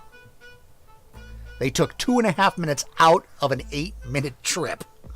The longest I've seen, 23 minutes. Oh, hello, little boy. That can only happen at night because it's the only way that you can go that slowly and not have boats stuck behind you. May have to be made into a highlight by Kahuna. Okay. All right. Sparky the Flying Hippo will have to go. I'll have to clip it. You got it. Take a look at the camera, Wesley. Look at the people. Look, it's another dog. This is my baby boy. This is Yeah, Wesley. 23 minutes of dad jokes. Yeah, that's pretty much it. There was the one day where the waterfalls, the Schweitzer Falls, they're actually supplied by pumps on the backside of it that are right behind the Carnation ice cream parlor. Thank you, Dizzy. It was right behind the Carnation ice cream parlor, and somebody, I don't know if it was a joke or an accident, dumped detergent into the water by the pumps So it was foaming? over the waterfall. Oh, jeez. So water comes over, That was for the pup, not hits for you. hits the bottom, and starts foaming. It got to a 3-foot thick layer of foam on the river jeez. that went back 200 feet. So it went from the waterfall almost all the way to the squirting elephant. I was going to say, it's got to be like back by the elephants. And then the jokes just kept coming. I'm sure. You know, that's when you started doing the ones like, up here on the top of that hill right there. That's a hibiscus. This one's Down here's a lobiscus. These are hops. You can tell by the buds. Did you see that this was for the pup, not for Oh, you? that was for the pup. Oh, He's the sweetest boy on the planet. the dog gets cheered.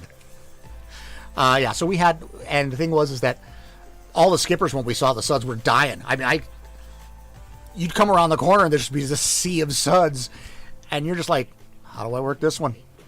And you did. You just made it work. Or as Donna said, Mrs. Kahuna, every once in a while, Now I know. they know my name. I know. You're no longer anonymous if they caught it. Lager foam, yeah. When boats would derail, the only thing they can do is bring out a little boat with an outboard motor on it and put it back on the rails. Well, if you're the boat behind him, you're stuck. You're not going anywhere because he's derailed. So you've got to sit there and wait for them to come out with this other boat. 15 to 20 minutes. So you've got to vamp in front of the animation for 15 to 20 minutes. The only problem is To save the animation, they had sensors. You tripped the sensor, the animation started, and then it went long enough for you to get out of the area. And it doesn't get tripped again. It doesn't get tripped again. So you're sitting there in front of, the rhino trying to poke the guy in the rear end. And they just all stop. And it just all stopped. It's like, well, that's exciting. Pretending you didn't hear the name. Okay, cool. Okay. Hope we didn't have to pop any bubbles. No. They eventually went away. But yeah, that was, you'd have to sit there and vamp for 15 to 20 minutes. And yes, even there I would get people think these stories are bogus when they hear them online. He's always going under to chase after Wesley. But I got to tell you, it is absolute truth that people would ask you a question like, what time is the 3 o'clock parade? Dumb question. And you would just sit there and go, 3 o'clock, ma'am. Not on the Jungle Cruise, we didn't. No, but if you were not on the Jungle Not on the Jungle Cruise, you'd have to answer, that'd be at 3 o'clock. politely answer. On the Jungle Cruise, it'd be like, what time is the 3 o'clock parade? 7:30. 4:30. 4:30. And of course, everybody around them is like dying because they realized just how dumb the question was. That's the dumb. Speaking of dumb questions, can I tell the Courtney story about the dumb question? Yeah. Okay, so this has nothing to do with the Jungle What time is it Cruise. now? It's 4:56. We're on for another half hour. So, my offspring number 2, who's engaged to be married. God help him. At one point, he handles her very well. Well, At one point in time, we were sitting on the couch. I don't know if I told the story before. I think you have. But I have to tell it again because it's a dumb question. We're watching 48 Hours Mystery or something, and there's a dead girl. And we're sitting there, and offspring number 2 says, "Mom, how old is the dead girl now?" She's as old as she was when she died, sweetheart. So. Oh, what time is it now? Yeah. Yeah, that would have. What time is it? It's not time for the 3 o'clock parade. Yeah. Other stuff that you would see on the Jungle Cruise that you'd be like, I turned around one time, and look, women, breastfeed where you need to. I'm just thinking that the front of the boat on the Jungle Cruise is probably not the place you want to do it. And Well, she it was keeps the kid quiet. she was sitting in the middle seat because there's a middle bench on the Yeah. Jungle Cruise. She was sitting on the middle bench directly in front of me, and I didn't know she was going to do this. Wouldn't it be directly behind you? Well, yeah, but I mean, when I turn When around, you turn around, to it's talk right to in front of people, you, yeah. I didn't know she was doing this. I just turned around and went, okay, over here. And it was the time I turned around and was about to point off to the side and realized that a mom near the back of the boat had decided her son needed to pee. So she put him up on the side of the boat, Oh no! pulled his pants down, And let him pee. let him pee over the side of the boat. What do you say? I don't. What do you say? You can't stop him. I mean, what do you? What? You can't stop him. He's just like psh, off the side. It was just. Well, speaking of, I have another offspring number 2 story about that too. Offspring number 2 actually held up an entire plane because she had to pee. She was about almost 3, maybe 2, almost 3, and she was potty training, and I kept asking her, "You gotta go, you gotta go, you gotta go, you gotta go." We buckle in. Captain comes on and says, "We're going to back away from the gate now." You know how you can't get up, right? Mom, I gotta pee. Oh shit! So I did what any mom would do. I unbuckled her and I took her back to the bathroom. And the entire time, the flight attendant is chasing after me. "Ma'am, you can't do that. You can't." I'm like, "Unless you want piss all over your seat, you're gonna let me do this." So she radios to the front. She says, "You need to stop the plane for just 1 minute."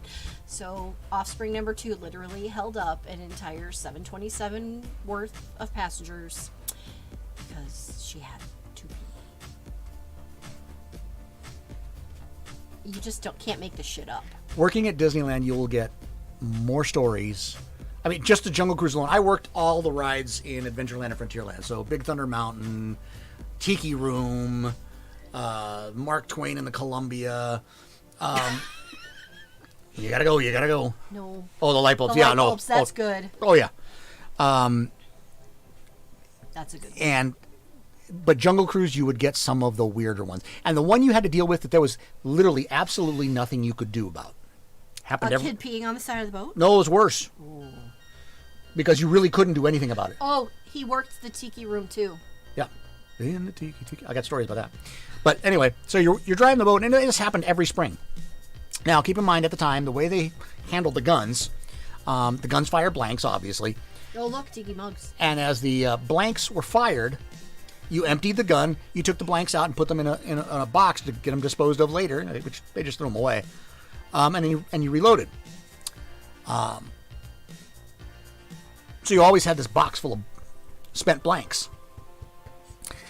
Well, what would happen every spring is that the ducks would decide it's time to procreate Oh, yeah.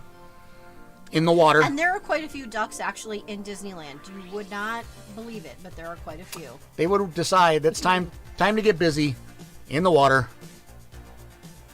on the Jungle Cruise. Well, that's because where most of them live during the night. And so Either there or by the castle. you turn a corner and all you hear is quack, quack, quack, quack, quack, quack, quack, quack. And there's Mr. Duck having his way with Daisy. It didn't matter. We would take handfuls of these spent shells and try to throw them at the duck to get him to stop. No, this guy Stop. determined he's going to finish his business. Stop. And of course, invariably, that's when you had the young kids on the boat who go, What's that? or, Mommy, why is he hurting her? You explain that, Mom. Go ahead. Go ahead, Mom. On you. You got it. No, not for you. You got it. Not for dogs. You'd get those. Celebrities were a regularity in those years. I think it probably still is now. But celebrities would come on. Probably the most intimidating one, and luckily I didn't get him because I don't get starstruck. This one individual, I would have come unglued. Robin Williams. You would have come unglued totally. I would have lost it. Especially since he is was like the king of comedy. Yeah, and Especially one of my heroes. slapstick stuff, and you were One of my heroes. And Oh my goodness. I'm gonna go run and get some more beverage real quick because Okay. I'm really thirsty. okay. And maybe the dog will go with you. I know they're playing with you. A trail of dog stuff. Look, a chewed up paper towel, a chewed up cheese wrapper. Great. So Robin Williams came on this one guy's boat, and and he said the pressure was just immense. How do you do these stupid, dumb dad jokes in front of Robin Williams? And he said at the end, Robin was laughing the whole time, actually tossed in a couple of ad libs real quick, but didn't want to steal the show. And at the end came up and told him how much he enjoyed the trip, what a great job he did, and was super, super gracious. That would be the kind of stuff you would deal with. Or you would, get Elton John, who didn't use his privilege. He came through the line with everybody else, and you knew it because big old glasses. It was Elton John. And he was a good guy. Imagine having to do 8-minute stand-up routine with Robin Williams. Exactly. That's basically what it was. He had a kid go seemingly missing because their kindergarten teacher didn't see them in line after lunch recess. Every recess, parent and adult who didn't have a classroom was running around trying to find this kid. Kid was out at the far edge of the playground playing through the fence into the grass. School had playground bathrooms. Yeah, kids are going to do it. They do it all the time. The funny thing is, though, the adults are worse. One time we had to call security on someone. It was at the Mark Twain. The girl got to the dock of the Mark Twain and was getting ready to leave, and on the Mark Twain they do what they call the fireworks cruise, or they used to, the fireworks cruise, and it would leave the dock in time to be at the back side of Tom Sawyer Island for when the fireworks went off, and you got one of the most amazing and unique views of the fireworks every night. That trip took longer than usual because it took them about 7 to 8 minutes to get to the spot. Then they'd sit there for the fireworks. Fireworks ran 20 to 25 minutes, And then they had to finish the ride coming back, which was another 8 to 10 minutes. So the guys are on the dock greeting people, and these two girls come up. You guys have bathrooms on the boat, right? No. Oh, okay. Can we run to the bathroom real quick? I'm sorry. No, we have to leave on this one. This is, we're on a time crunch that we can't control on this one. We have to leave at a certain time to be in the right place. Is this a Mark Twain story? Yeah. So they look at each other and went, okay. So I'm worried about this one. the Mark Twain leaves. Okay, because you got people behind you. Well, no, this was the fireworks cruise. Oh, yeah, because you got to get back before. You got to get to the backside in time to watch the fireworks, and then so, and it's a you have long to stop. Yeah, and it's a long cruise. Right. So these girls get on. Oh no! It gets to the backside, and the guys on the boat start to hear a commotion. Oh no! And it's people going, "Oh!" The girl who had to go to the bathroom, and I'm saying she was probably 19, 20, so we're not talking a kid, had gone up to the top rail, third story, on the boat, No. dropped her pants, and hung her butt off the side to pee. At least it wasn't poop. Thank God. But she was That's bad. peeing 3 stories up into the river below. Oh, did it make it to the river? It did. But did it hit everything else on the way down? I don't know, because people saw what was going on and backed off. I would bet. That would be bad. But yeah, the guys caught it, and these people don't realize there are radios everywhere, and they radioed into security, and security was waiting for them when they got off the boat. Let me escort you to the entrance, ma'am. Yeah, no, let me escort you to security first so we can make sure you never come in the park again. Yes. And we also need to make sure that you have no, any kind of bloodborne. 35 years ago, that was not an issue. No, true, but now it would be. Now it would be. 35 years ago. Yeah, so it was quite the scene. Adults could actually be way, way, way, way worse. Last September, I got to ride 7 Doors Mine Train at Disney World during the fireworks. Amazingly beautiful, but the wind changed direction and blew ash soot onto us, which was awful. Usually, though, they close those rides when there's a chance that that'll happen. Yeah, my brother actually has worked at the park now for, let's see, I'm 55, I'm going to be 56, which means he's going to be 54. So he's worked at the park for 38 years. Yeah. 38 years in the entertainment department.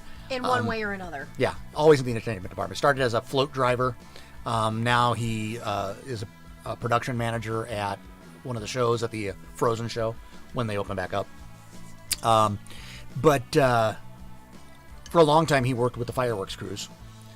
And they actually have their own weather forecasting station and weather forecaster on staff who literally watches the upper level winds and everything else to determine whether they can have fireworks or any other event like that. Siobhan, I have to disagree with you on that. Matterhorn makes my tailbone and back hurt for days. I can't ride it. Never could. But they said they will actually wait until the very last minute to cancel. And only if they absolutely have to. If they think the winds are going to die down, if their forecaster says, yeah, you've got a 30-minute window, they'll go. But nowadays, they close down all of Toontown at Disneyland. And they closed down part of Fantasyland, And part of Fantasyland, too, because they have fireworks on the back of the castle.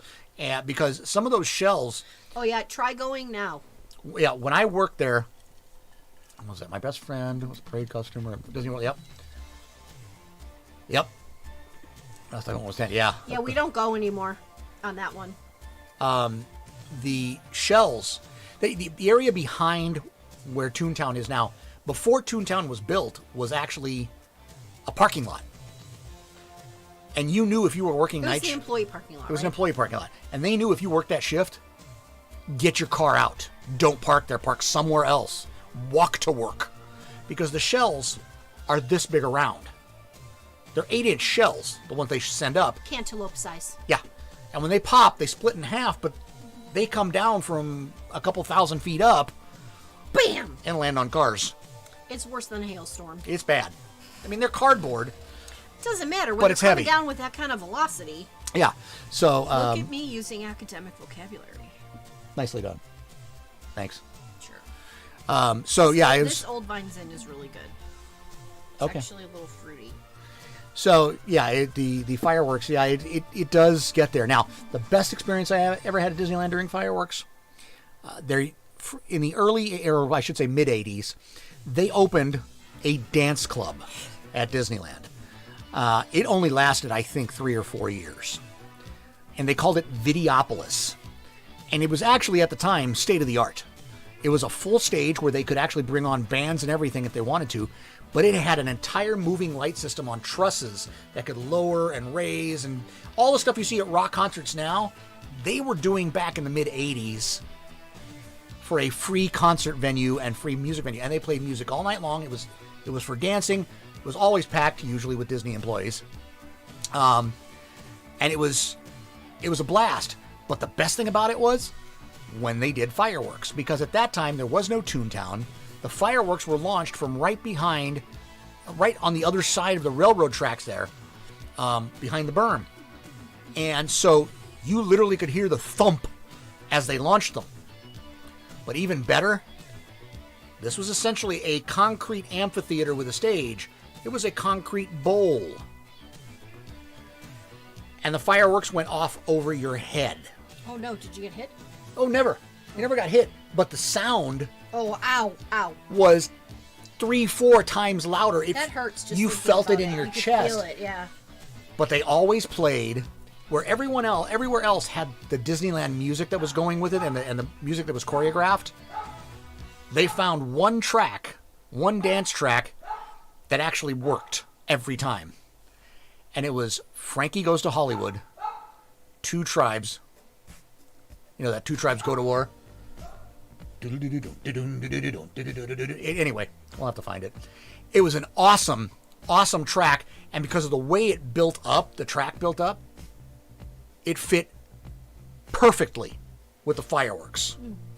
Absolutely perfectly. It was the most fun ever. Daz is laughing like, that. He referenced another song she doesn't know. It's very normal. Yeah. Music and movies. Movies is worse than music. I sub-reference myself on those all the time. I have no clue what he's talking about 9 times out of 10. Although you have seen all the Star Wars movies.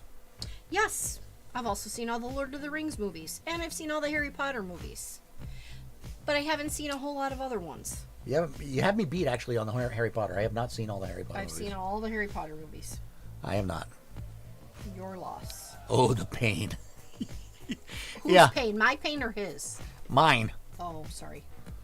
Yeah, I'm not a movie person. Well, let me take that back. I'm a movie person at the movie theater.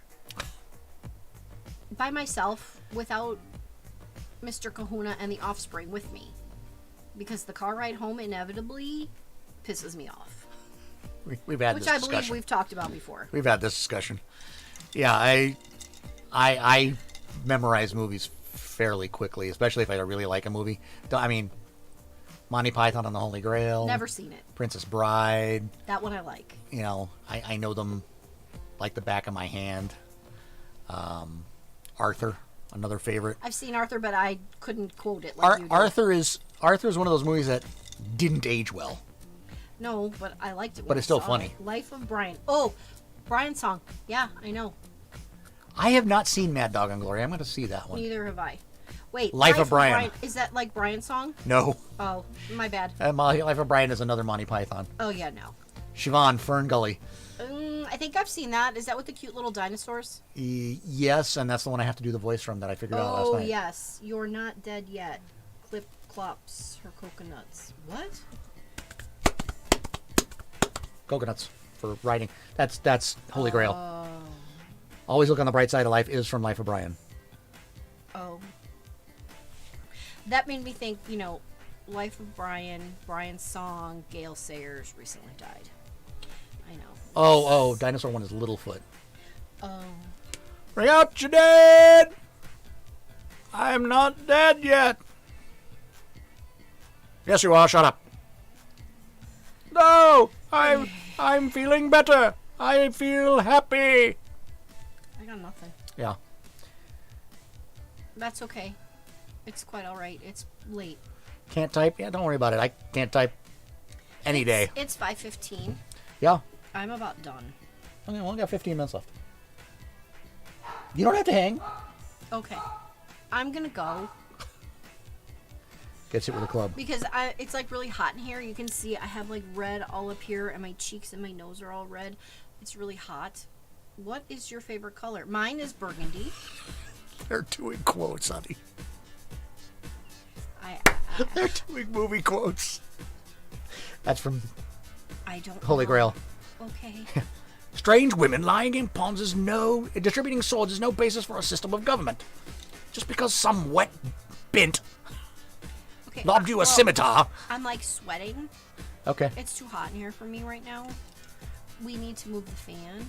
Also, burgundy is it's a good color. I love burgundy.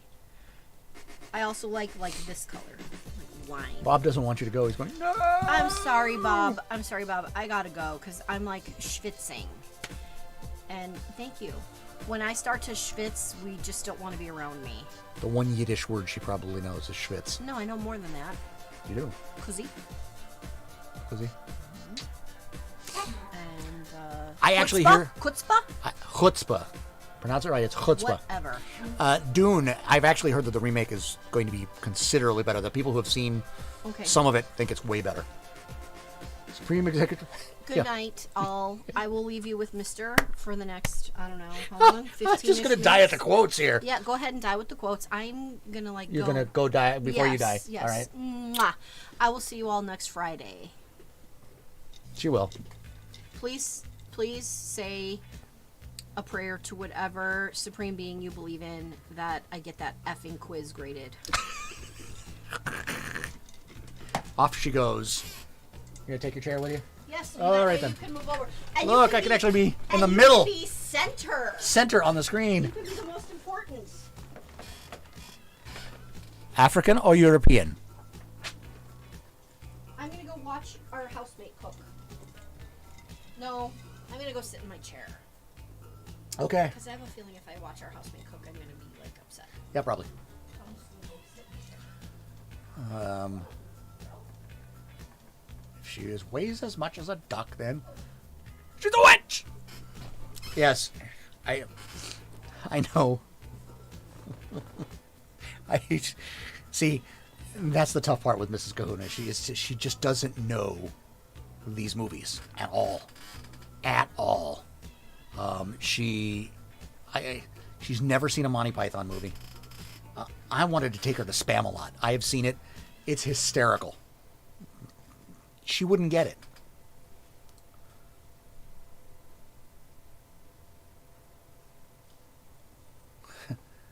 We are no longer the knights who say ni.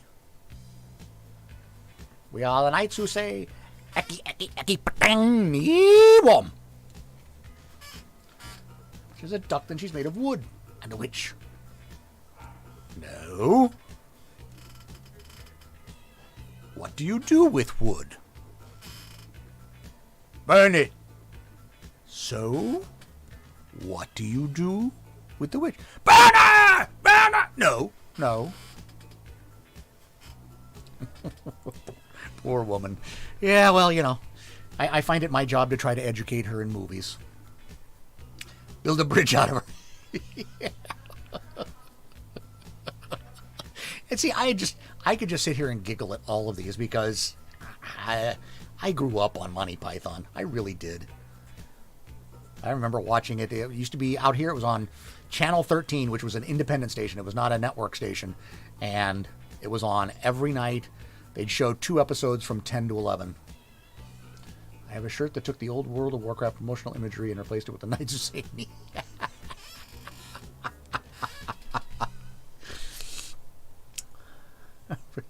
What else floats in water? Churches! Very small rocks. A duck!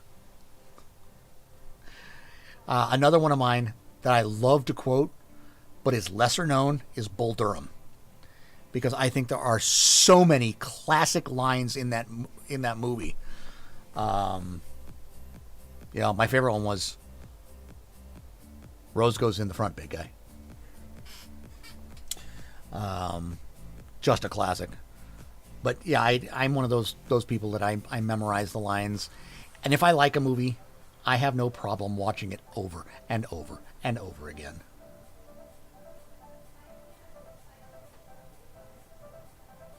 Ruined my middle school world history teacher's hype for the not dead yet scene by describing the monks who hit themselves in the head. Yep.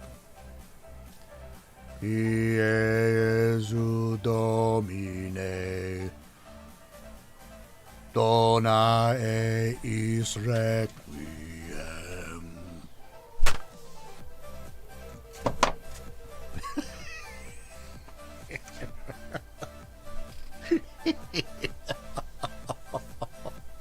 Yep. That movie is just, it's completely quotable. Completely. Brave Sir Robin ran away. He bravely ran away. Wow, we are getting close to the close here, though. Well, let's see. Do I have any? Of course, there's the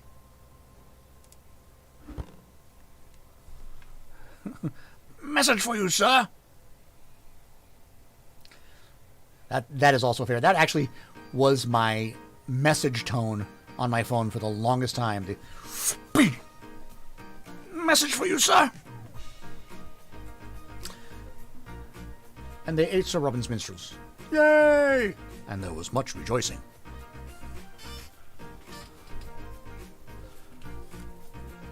I think it was Michael Palin that did all the narration. I still follow John Cleese. He just cracks me up. Still uses an incoming IM notification. Yeah, it's a classic. And people who hear it and know it, they laugh when they hear it. And when you have found the shrubbery, you must cut down the mightiest tree in the forest with a herring.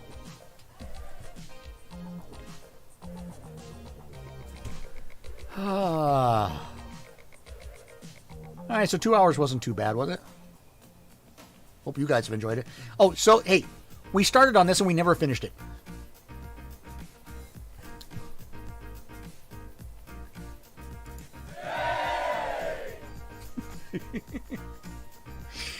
We never finished it about writing streams. We got a few minutes left. On sprints, what do you guys want? I don't use them, so I don't know. I've tried doing them and it just doesn't work for me. I want it to work for you guys. So, from what I gathered, somewhere between dinner won't be ready till 6:30. So if I go late, don't worry. Oh, I could go longer, I guess. Yeah, food. Well, we have one roommate, and it was his turn to do. Yes, I did. Sorry.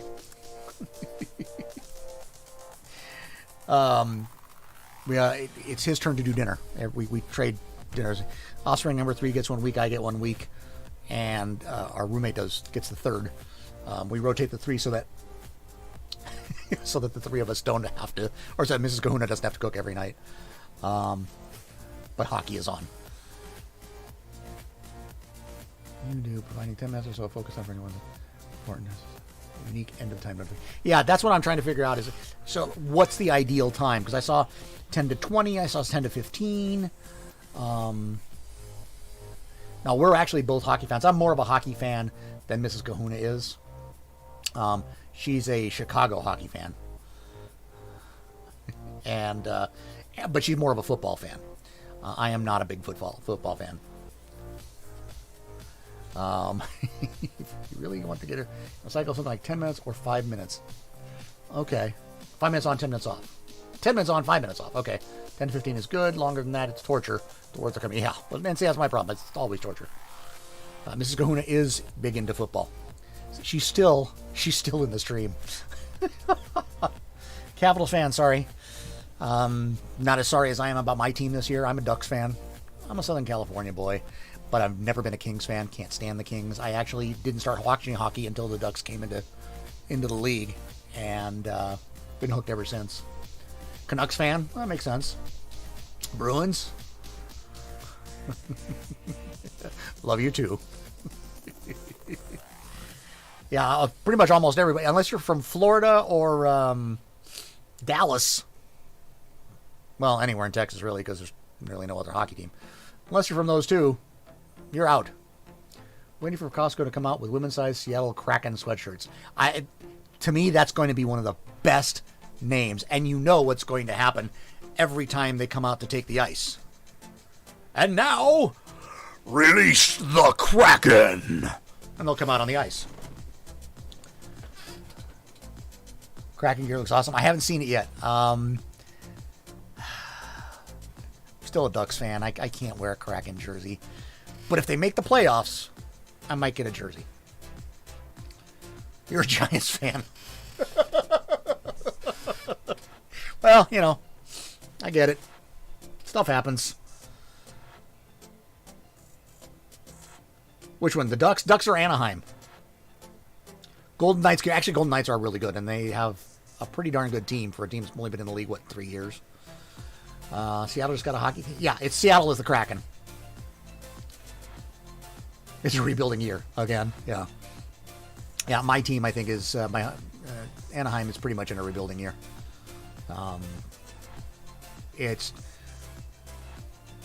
They didn't make the playoffs, and I think this is the second year in a row they didn't make the playoffs. No, first year in a row they didn't make the playoffs. Last year they just made it, and we're out early.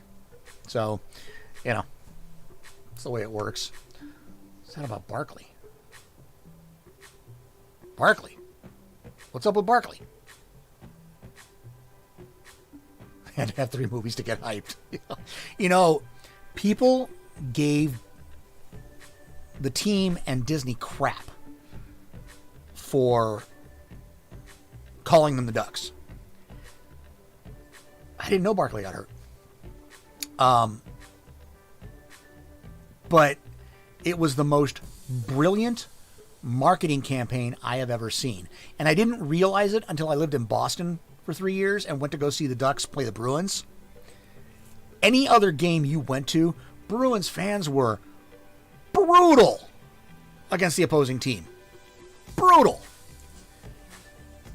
But Disney appealed to the kids. It's the Ducks. They've seen the movies. It's the Mighty Ducks. Let's go see the Mighty Ducks. And I would literally hear Bruins fans start to chirp and then see if there was a kid and realize, I can't do that. And it would calm them down. And what happened was, those kids, I mean, the Ducks have now been around almost 25 years. 93. So actually, yeah, they're over 25 years now. 93 was their first year. In that time, those kids that went to those hockey games are now parents. They've been fans of the Ducks for years, and now they're taking their kids to see the Ducks. The movies haven't been around for 20 plus years. It isn't about kids going to see the game because of the kids or because of the movies.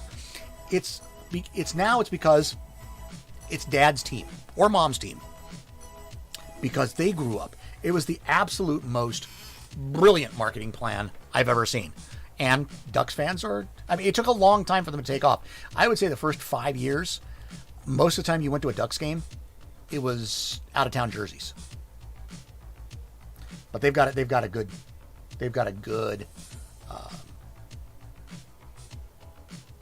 base now. Let me back up here. New York Rangers Hockey fan 67, so the Messier years. Always a Saints fan, okay. Sports patience. That's like Cubs fans. Mariners has some awesome young talent. Bruin fans hate everyone. Yeah, they do. Not as gross as a Steelers fan. Raiders fans. I actually knew the guy. I worked with the guy who would go to home games at the stadium in Oakland as Darth Raider. dressed up and be in the, in the end zone there. The black hole. They gave him season tickets to do that. He would fly up from Southern California for every home game.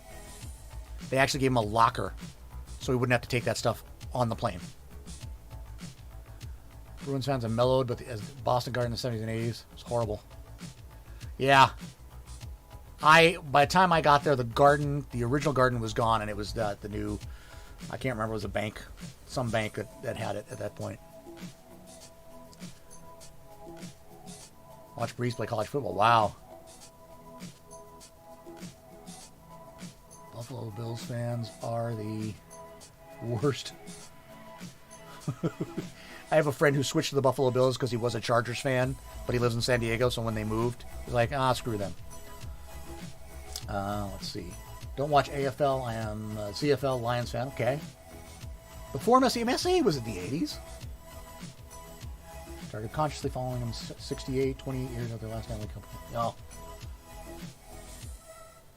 Took another 26 before they won another one. Yeah. I could swear Messier. No, maybe Messier was the 90s. Yeah, maybe it was the 90s.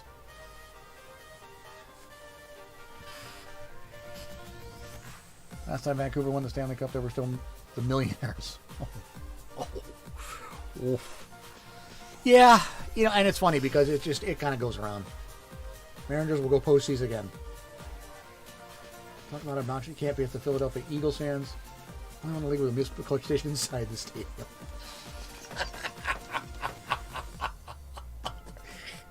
If that's true, that's hysterical. That's awesome. Meanwhile, the new stadium that the Rams and Chargers will be playing in is absolutely beautiful. It's breathtaking. It really is. It's probably the best looking stadium I've seen. Seattle 12 sounds obnoxious. Yeah, probably. Like I said, I'm not a big football person. I watch because Mrs. Kahuna watches, and she watches Sunday, Monday, and Thursday. It's football night. So she watches, and so I follow a little bit. It's just not my thing. We made soundquakes. Oh, that's the 12s. You're telling me it's the Seattle Supersonics. Holding cells in a municipal court to process through the rowdies. You do not wear a foreign jersey into an Eagles home game. Yeah, well. Blue Jays for the MLB. Okay. My team growing up was the Dodgers. Again, Southern California. But my Dodgers were the Steve Garvey, Ron Say, Davey Lopes, Steve Yeager, Bill Buckner, that age. So we're talking mid 70s to early 80s. That was my Dodger team. I'm probably closer to an Angel fan nowadays. And again, because they're close. Easy to get to the games. Especially helps when my brother works for the Angels. So going to games is a little easier. That's the same brother who works at Disney. He actually splits his time between two. Supersonics were stolen by Evil Corporation, which was part of why I tried to avoid buying Starbucks stuff. Okay. Too soon. It's too close to Giant Blue. Giant Blue. And it was Dodger Blue. See, back then the big rivalry was the Red Machine and the Blue Limousine. Dodgers and Cincinnati Reds. Especially when Pete Rose came to town. Which, here's my sort of unpopular opinion. Rose should be in the Hall of Fame. Period. Yeah, he bet on games. Okay. There's no evidence he ever did anything to throw a game. He just was betting on games and they didn't want him to. Still not over David Tyree's miracle catch. Broke my heart. Ooh, got some agreements. Okay, cool. My favorite Dodger memory was actually the... oh, God, it wasn't Yeager. It was the other catcher. And now I can't remember his name. Of course I can't. Injured leg. Goes up. and hits a home run to win the game and has to barely walk the bases because, well, I mean, he trotted, but it wasn't like he ran the bases to win the game. God, who was that? I don't remember now. After he dies, he maybe. Yeah, unfortunately. The funny thing is, I worked in Vegas for 6 years. I knew the guy who ran the sports book at the Flamingo, and known other guys who worked sports books. I've never understood the whole,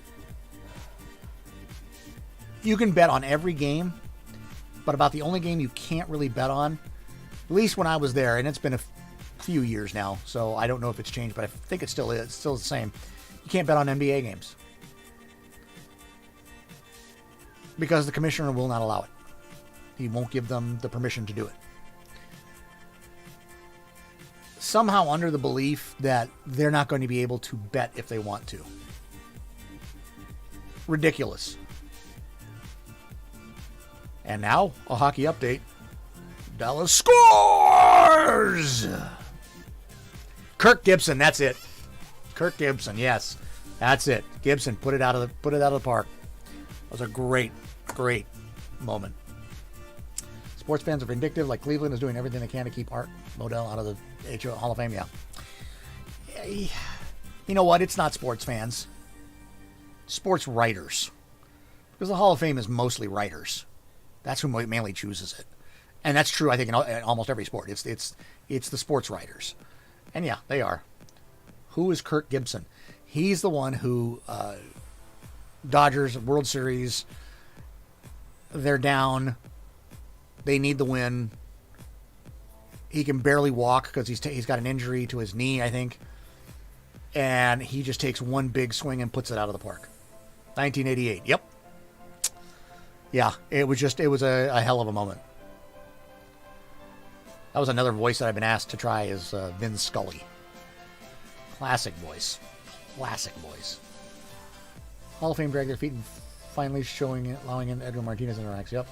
The fist pump. Yeah, that's right. As he went around the bases, he gave that fist pump. Yeah, that was awesome. A favorite memory. I have a lot of those that I remember seeing. Yes, 1988. It was a Dodger game. He was a Dodger player. Mrs. Kahuna watching us and watching hockey at the same time. Euchre. So, that was a year Wrigley Field got lights, yeah. Bob Euchre, I can't watch him as an actual sportscaster, but man, he cracks me up. Actually calling a game, I can't. And believe it or not, and this is going to be an unpopular one, especially with Mrs. Kahuna. What's his face? Oh God, now I can't remember his name.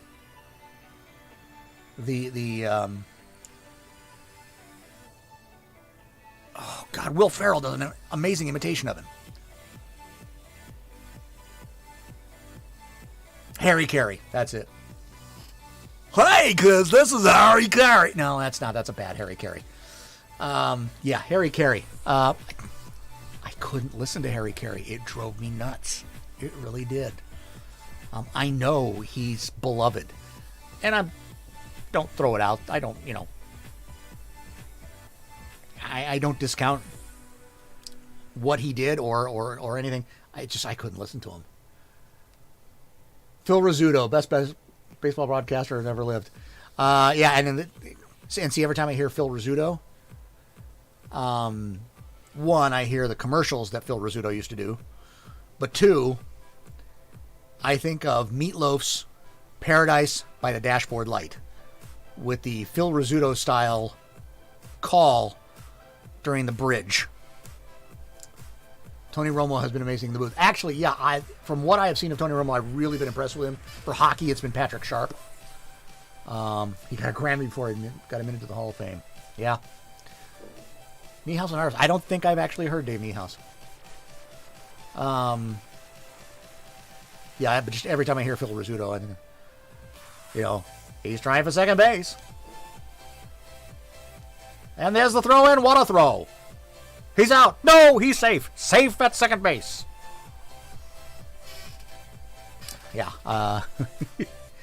Hear about Tony Romo, despite I'm not a fan. Yeah, Tony Romo's good. I think the most entertaining thing about Tony Romo is he's got enough knowledge up there that he can call what the next play is going to be pretty darn well. I has to write Rizzuto in cursive and can't make the Z's correctly. And Mrs. Kahuna loves Patrick Sharp, but that's because he was with Chicago. And she loves his beautiful blue eyes. Love to see Peyton Manning.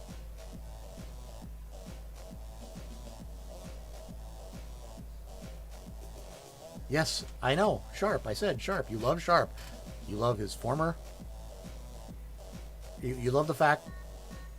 You love him because he's also because he's former Chicago guy and blue eyes.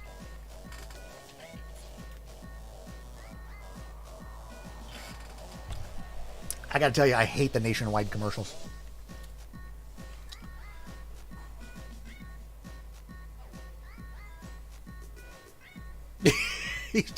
Yeah, I actually think Brad Paisley's funnier in those commercials. And don't forget the band. I didn't forget the band. Selling commercials. Oh, now you're just being mean to the boy. Sold paint to Tony. Oh no, Mrs. Kahuna's gonna want to touch your hand now. She loves Tony Dungy. Loves him. And has been quoted on his Facebook live stream more than once. Yeah, see, there it is. Yes, she has been on his live stream and had questions answered by him. I told you, see, there she is. The chat lag caught up.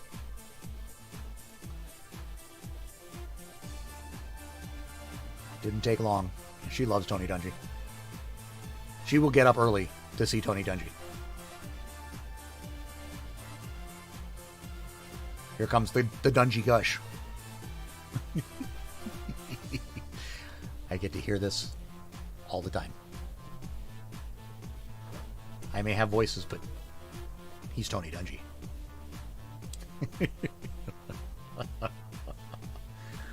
Where are we at? Oh my goodness. Well, we got a little while longer. You see, she just keeps going, and now you get to hear it even more. Yep.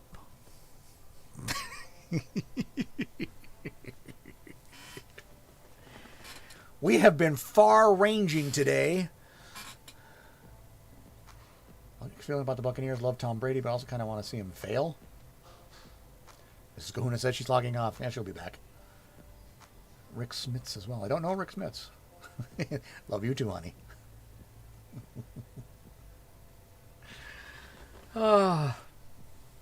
Yeah, Tom Brady, I've never been a Brady fan. Never. I don't know why. I lived in Boston.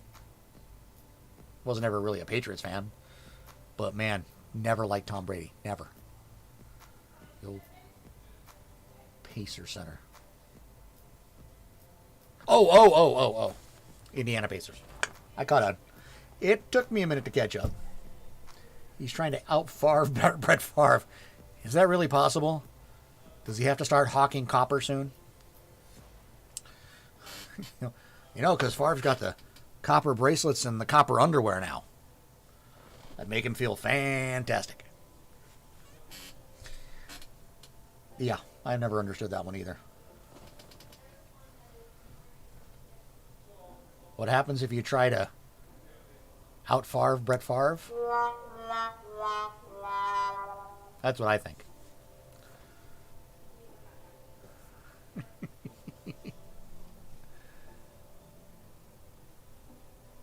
Darren Robinson, come and shake my hand. Awesome.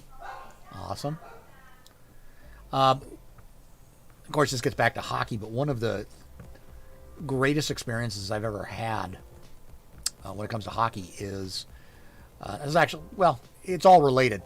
The Ducks, when they're in town, practice at a public rink in Anaheim. The team actually owns the rink. And as a rule, the practices are open. And Teemu Solani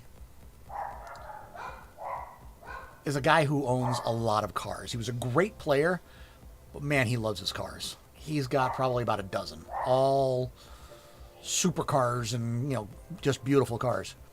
And the funniest thing was, he would hang around after the game just to show off his car, or after the practice, just to show off his cars. And you could talk to him. And he would show you, and he'd let people sit in his cars. Mind-boggling. True story, I got a ride to hockey practice from Cam Neely when I was a kid. Wow. That's awesome. That's awesome. I can't imagine that. That must be just so awesome. I was like, you're Cam Neely. Yeah, but I'm so-and-so's dad. Cam Neely's cool. I like that one. Mind-boggling. Yeah. Met Willie Mays by waiting in the Shea Stadium parking lot next to his pink Cadillac convertible. And did he say hi? I mean, I'm always curious just how personable they are. I tend to find that each major league sport tends to have a range in how personable their athletes are, but that range changes from sport to sport. And dare I say, it changes a lot depending on how much the players are paid. Remember the Canucks when they had a training camp in my town? They came through my store while I was working. Yep. I actually used to have... I used to work at a music retail store near the Honda Center in Anaheim. And I used to have a lot of the Ducks that would come in and they were customers. And I had my assistant manager of the store throw me under the bus once because I had been complaining all day. I can't believe the Ducks played that badly against the Kings. They basically threw that game away. They could have played way better. I can't believe it. And sure enough, one of the players comes in. Assistant manager is going to go take care of him. And they were all nice guys. They were all sweethearts. And he throws me under the bus. He goes, "Hey, Leo, why don't you tell him how much you thought last night's game sucked?" I was like, "Oh man, you just suck." I'm like, "Hey, no, I know you guys were trying, but hey, it was a rough game." He's like, "No, you're right, man. We sucked last night. I don't know what it was. Just we were bad." And he was down to earth, and he was in trying out a new acoustic guitar, and he sat around playing for a while. And the funny thing is, unless you're into hockey, you'd never know who he was. You wouldn't know his face, but he was my team. So, but man, threw me under the bus. Just so that was that. All right. 10 to 15 minute riding sprints with an automatic timer and then specific amount of time off in between. See, I bring it right back. How much time in between? 5 minutes, 10 minutes, 15? I mean, during Kahuna Quiet, I don't care because it's going to go 5 minutes in between. And a way to send alerts when the timer is up. Okay, so sound alerts, visual alerts, both. Special alarm sounds. 5 minutes with special alarm sounds. So a klaxon when it's over. Both. 10 on, 5 off. Sound. Like, I'm figuring if there's some way I can make the screen go. 5 minutes off makes sense. Okay. I mean, heck, I can do that all day long with the streams. Kahuna Quiet Yeah. You need a sprint? Come on down. Kahuna Quiet's your place for writing sprints. We've got 10-minute sprints. We got 5-minute breaks. We've got sound and lights. Come on down. What about the yay sound? Snaps that will trigger a dummy through your desktop audio. Okay. Have a clock for your green screen. I could do that.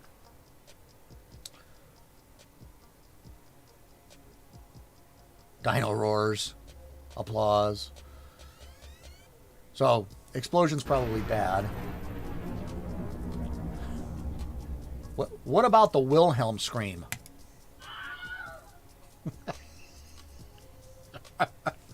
Dragon roared about 10 seconds before the next sprint. Okay. Let's see.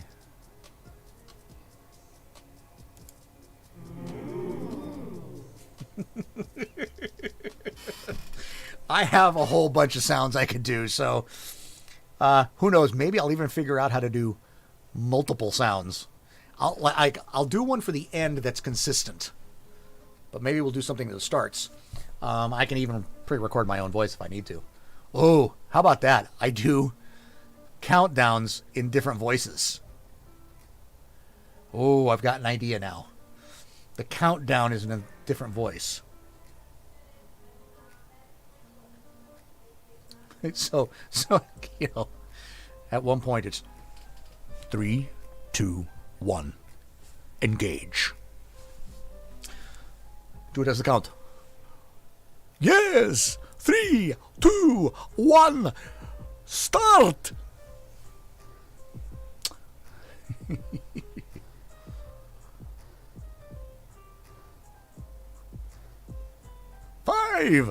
Five minutes. Yes, I could do those. Okay, now I've got an idea. Now we're doing a Kahuna way. You like the Howie scream? I don't know if I know the Howie scream. Yeah, exactly. Time for a sprint. Make it so, number one. Engage.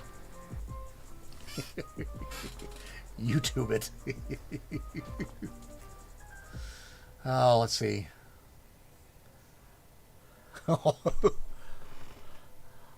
All right, baby. Let's go. 3, 2, 1, yeah.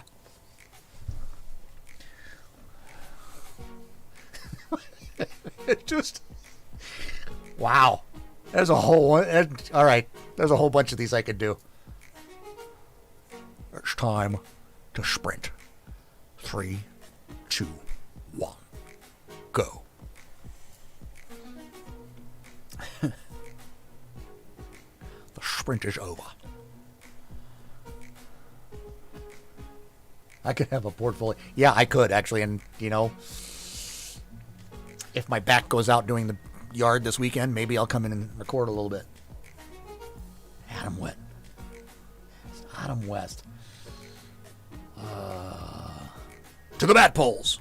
No, that's not Adam West. Man, I'd have to listen to Adam West again. It's been a long time. Sprint Bond. The name's James.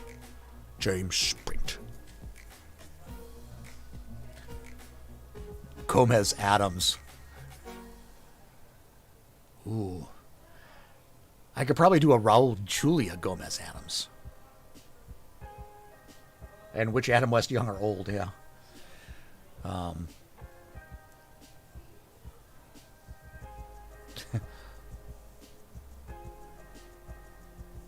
My name is Inigo Montoya. You chose my writing. No, you chose my sprint. Prepare to write.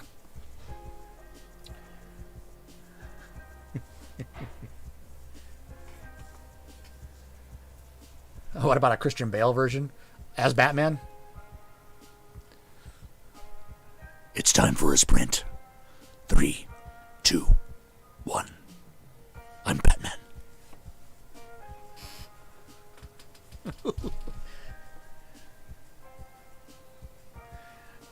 Inconceivable. Let's see. How can I do him? 3. I'll have to work on him. Wallace Shawn, I'll have to work on. I can do the inconceivable. Actually, it's inconceivable. 3, 2, 1. Inconceivable. Yeah. Close. Not quite. Oh, God. We're just running through voices here at this point.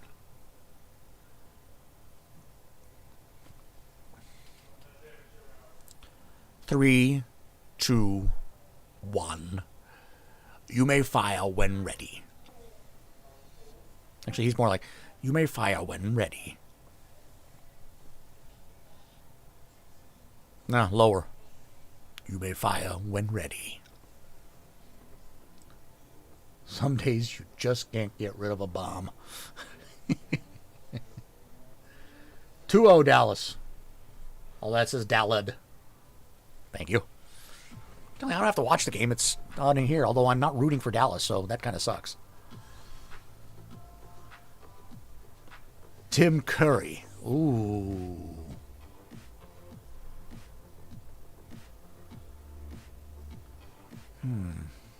Three, 2, 1. Go. That was more like Tim Curry as Frankenfurter. Beep, beep, Richie. 5-0, okay.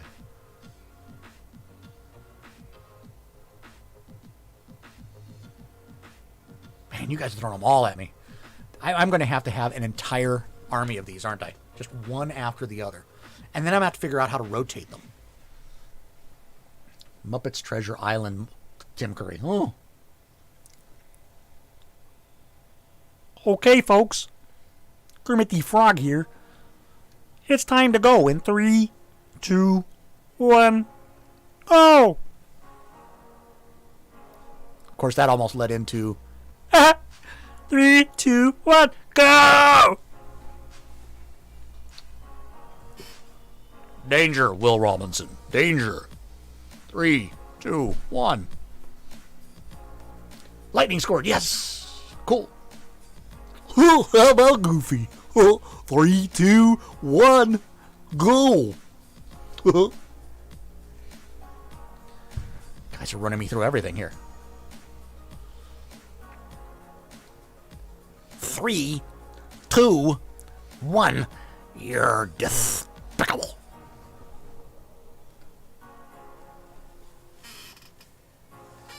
Lorraine, you're a little slow. We did the count already. 1. Let's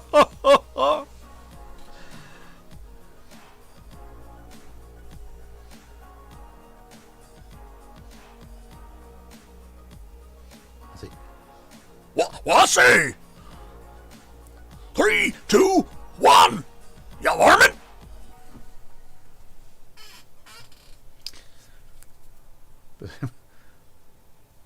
Well, I say 3, 2, 1, go.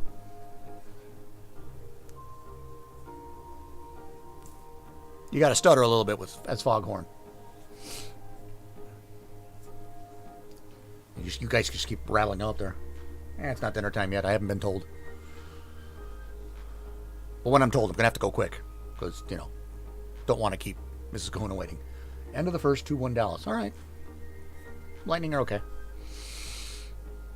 Why am I rooting for the Lightning? Because I'm not a Dallas fan. Krusty the Clown. Oh, God. It's been so long since I've actually heard Krusty the Clown. Krusty the Clown's more like... right? Is that kind of a Krusty? 3, 2, 1, kids!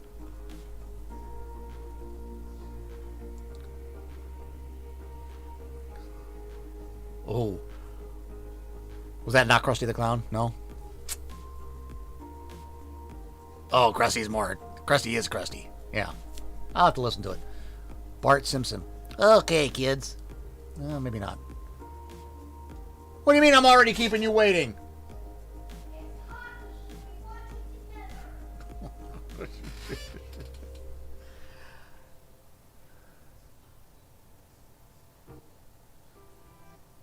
Excellent, Lorraine. Congratulations. Count we must. 2, 3, 1. Because Yoda would have to do it wrong. All right, kids. I'm getting yelled at by Mrs. Kahuna. So, I'm going to have to turn that one off because we did the Sparky the Flying Hippo routine. So, Mace Windu, well, that's just, Samuel L. Jackson. And if he doesn't drop an FMF in there, All right, guys. Enjoy sports ball. Yeah. I got to go. Mrs. Kahuna's yelling at me. We went for 2.5 hours on this stream. So, I have kept my pledge. I will see you guys next on Sunday for Kahuna Reads at 3:30, where I tried to pull off as many voices as I possibly can of the ones that have already been requested. So, not sure who I should have done with that.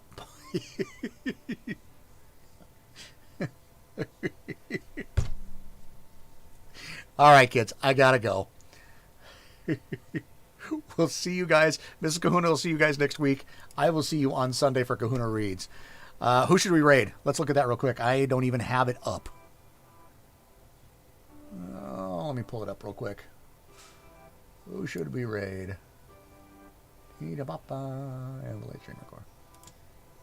I heard Harold is... Coffee. Okay. We're going to raid Coffee.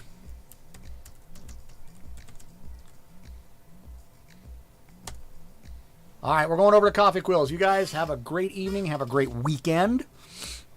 I will see you Sunday.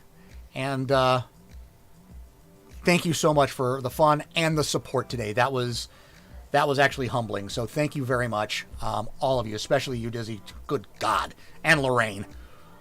You guys can fight anytime you want. You guys have a great weekend. I will see you Sunday.